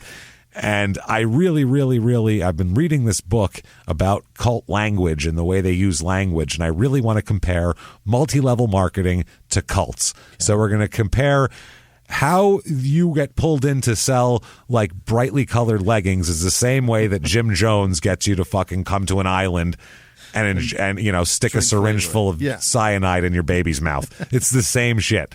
It's the same shit. It's the same tactics, and we're going to talk all about it. MLMs versus cults, basically, but not versus. You get it. It's all there. Patreon.com/crime and sports. Those are going to be a lot of fun. And you're going to get a shout out because, God damn it, we're so appreciative. We need to shout you out and tell you how much we love you. And we really, really are. So you're going to get that. Anybody does that. And also PayPal, if you want it, you can get a shout out from there too. Just use our email address, crimeandsports@gmail.com. Speaking of ways to get a hold of us, including that email address, you can follow us on social media at MurderSmall on Twitter, at SmallTownPod on Facebook, and at SmallTownMurder on Instagram. Check all that out. Find us everywhere. Get all of your whatever information. That said, Jimmy, I think it's time. I need to hear the list, because this was craziness. I need to hear the list of people who would never, ever take 12 attempts to murder us over 5 days before finally being successful. These people would kill us on the first try. Jimmy, hit me with that list. This week's executive producers are Matt Withrow, Tanner Levering, April Matthews, Zach Weir, and his wife. We're doing a 20-hour road trip with us. Holy shit. That's bananas. Steven Stadler. Good luck. Johnny and Stephanie's first anniversary. Congratulations. Congratulations. Devin Buckley. Chrissy Ann Castaldi's coming back through. Thank you, Chrissy. Hey, thanks, Chrissy. Good to talk to you again. Benny Nielsen just got 10 years of back pay, so he donated to us. Congrats, Benny. Thank you. I thought you were going to say just got 10 years in the pen or something. Just got 10 years, and he's got nothing to do with his money. He has no kids, so he's going to give it to us. Congratulations, Benny. Thanks. Enjoy your time. Thanks, Benny. Jordan Bennett, of course. We love Jordan. Justin Hewitt, James, has a girlfriend, Danielle Zwissler. And it wouldn't be the same if you didn't mispronounce her name. So they love the show, but he loves her more than the show. Really? And he's tired of calling her his girlfriend, and he'd love to call her his wife. Would he? Would you marry him? Will you marry Justin Hewitt for us, Danielle? Will you marry Justin? We would really. The deal's forever, though, just so you know. Well, but he's a pretty good guy. Obviously. Pretty good guy. He's a good guy. He is. He tell you what, I'm going to make a guarantee on his behalf right now. I don't know them well, but I guarantee you he's not going to break out your windows and throw all the furniture out one piece at a time like Mike Tyson or something like that. That he's not going to do. But so marry Justin if from us. If he's not a good guy, you now know how to burn bodies. The burning is a bad idea. Wood chipper is my suggestion. Wood chipper, deep somewhere, not near your house. There's a lot of ways to do it. But either way, keep us posted. You should marry Justin. Yeah, congratulations if she says yes, and if no, she says no, drink heavily. Sorry we ruined your relationship if she says no. Good luck. Keep it posted. Good luck. Other producers this week are just Josh Brooks. He just got married, so it worked out for him. Kelsey Couts, Thomas Smith, Rabbi Shmulovich, Shitta Perlman, Corporal Carl Kirshner, Christine McGregor in Glasgow, Peyton. All the regulars. The regulars. Peyton Meadows, Hudson Whiskey and Bob. They're pups over at Centeno Kennels in Canada. James Martyr. Get your puppies. Teresa Summers. Michelle Miller up in Flagstaff, I think. I know her. Steve nice Schnell. lady. She's fantastic. Bill McClellan just turned... Another great lady. Yeah. Or another, not great lady. Steve Schnell is a wonderful lady. He would love that I said. He would laugh his ass. He would put his head back and go, ha, ha, ha, ha, and then he'd give you a hug. I love that fucking guy. Sweetheart of a lady. Bill McClellan turned 40. Happy birthday, Bill. Take your vitamins. Frank, the South African bird washer. Jamie Harris, Ashley Long, Janice Hild, Matthew Webster, Sarah Surridge, Sean Tucker, Beaver Whore Quigley, Amanda Jacobs, Sweet. Sean Mariani, Boy, oh boy, that's a tough one. Chanel Hale and Stephen Jennings. Travis Croxford said to tell you, sorry, James. He engaged you on Twitter, and it didn't work out the way you expected. But he apologized and donated. That'll happen. I remember that. Yeah, he was fine. He was a nice guy. It's fine. He's a good guy. Thank you. We appreciate He's a real that. good Thank guy. you. Misty Jeter, Brian Killian, Katie Brady's sister Eileen had a birthday, and she wanted us to send her a video, but it was just impossible. So happy birthday, Eileen. You're a wonderful lady. Definitely. It says your sister. Danny Faber. And us. Us. We believe it. Job Nielsen, I'll take it. Sarah Lewis, Stacy Finnegan, Meredith with no last name. I imagine that is Whore. Patrice Plowden, Riley Hoare, Colin Dunn, Jen Hoare, Aubrey Million, by the way. Quickly, we've had we have questions. To explain that. Somebody, their last name was Hoar, and I was like, Whore, and we tried for 10 minutes to figure out how to say it, and we were like, Whore is the only way it's being said. Yeah. So somehow it was, we were talking, it was like, well, just give people with no last name, we'll call them Whore, right. Hoar. So that's what it is. We're not calling you a whore. No. We're saying your last name is Hoar. It's a very funny last name. And you can't pronounce it any other way because it's like extra, impossible. It's insulting. I went, Hoar? It's still Whore. It's still Whore. I'm sorry. It's still Whore. Hoo-ah. Aubrey Million, Kelsey Nichols, Anthony Coleman, Nathan Hoseman, Henry Wentland, Quiche Whore, Christine Fisher, Nick Watson, Jackie Beneke, Lori Brennan, Doug Cicero, Matthew McWilliams, Mike Sullinger, Amanda Dea, Robin DeGregorio. That's the one. Eddie Petunia, Erica Norris, Pia, Elizabeth, Haim, Fladseth. There's no way anybody making up a name would pick that one, so that's got to be real. Kelly Perry, Rodney Hoare, Casey Doble, Shia Radin, Asher Pearson Parker, Ryan McMine, Cody Brown, Travis Yudnick, boy oh boy, Marie Hoare, Chris Johnson, Jeru Hoare, John Beringa. Michael Long, Blake McClanahan, Gavi Ramento, Steelheart Hoare, Ashley James, Hunter Rowe, Cheyenne Martin, Caitlin Gonzalez, Isabel Hoare, Jade Adair, J. Joaquim Mbop. Steelheart Whore sounds like a country singer. It's fantastic. I'm the Steelheart Whore. That's like Dolly's alter ego when she'd dress in all black. They call me Steelheart Whore, and then she'd start yodeling. Yeah.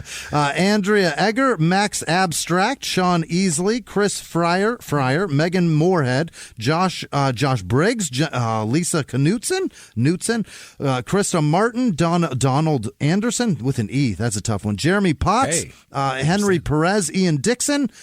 Yep, that's right. Elma Nelson, Velvet Kitty. All right. Christina Carita, Lauren Mullins, Marika Mutton, all dolled up 16. That's gross.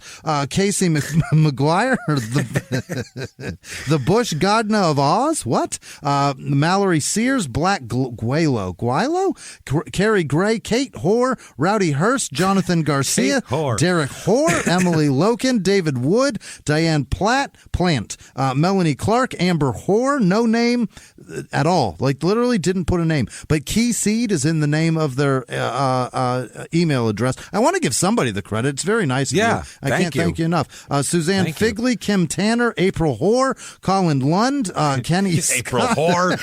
Very aggressive. Jessica Rose, Bonnie Eilerman, Cody Bush, Devin Smith, Haley Malone, Kenny Clay, Derek Roberts, Miss Peachy Lady, Miranda Williams, Dexter Hoare, David Dow, Rizzo, Brandon Soderpenner, Kelly Ahrens, Tyler Baxke, nope, Nicole Baukamp, Colleen Rocon Gillespie, Post Punk Mama, Ashley Revelle, Christy Nepshield, Scarlet Whorebeast. I love when people do that. Raquel Wakefield, great. Brian, Martirana, Kendall Vieland, King Nawaka, Kevin Walker, Chantella McKay, Haley Kaler, Charles Perry, Ryan Mack, Hunter Tarosky, Tim Brunk, Chef David Satterwhite, Mark-Andre Theobald, Christoph Zakis, Scott Paquette, Dennis Vargas, Mitzi Hargett, Beast Mode 985, Mike Laheda, Ashley Revel, Morgan with no last name, Whore, Brandon Adams, Kendra Mans, Ian Moy, Tiago Duarte, Gray Jungle Chicken, Sarah Zhang, Megan McDonald, Chris Jameson, Jody Marriott, Heidi Whore, Sean Whore, Whitney Z Whore, Chris Mead, Andrew Glover, Robbie Sman II, Daniel Rousseau, Dathan Grace, Sue Hoare. Russo? Yes. Oh, it's LaRusso. You're right.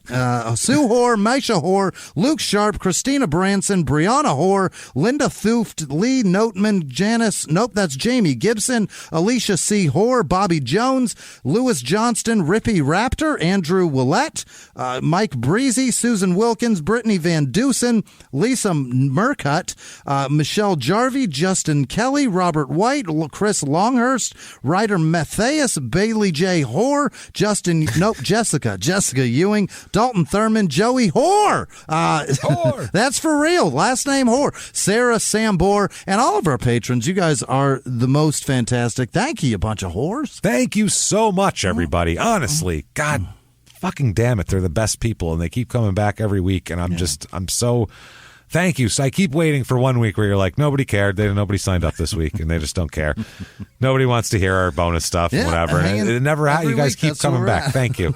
Because we hate ourselves. We do. That's honestly how we feel in our brains. Like, oh, they'll hate us this week. Don't worry. Like they'll stop liking us after 5 years this week, and that's how we are. So thank you for always keeping us kind of sane and keeping us on an even keel. And keeping the show fucking moving. You guys are the best. Keeping the show moving. Thank you so much. Jimmy, what if they wanted to thank you? How could they get a hold of you? You can find me on the internet at Wistman Sucks. Where can they find you?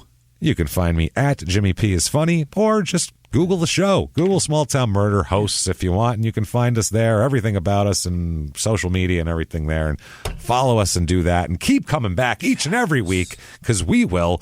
And until next week, everybody, it's been our pleasure. Bye.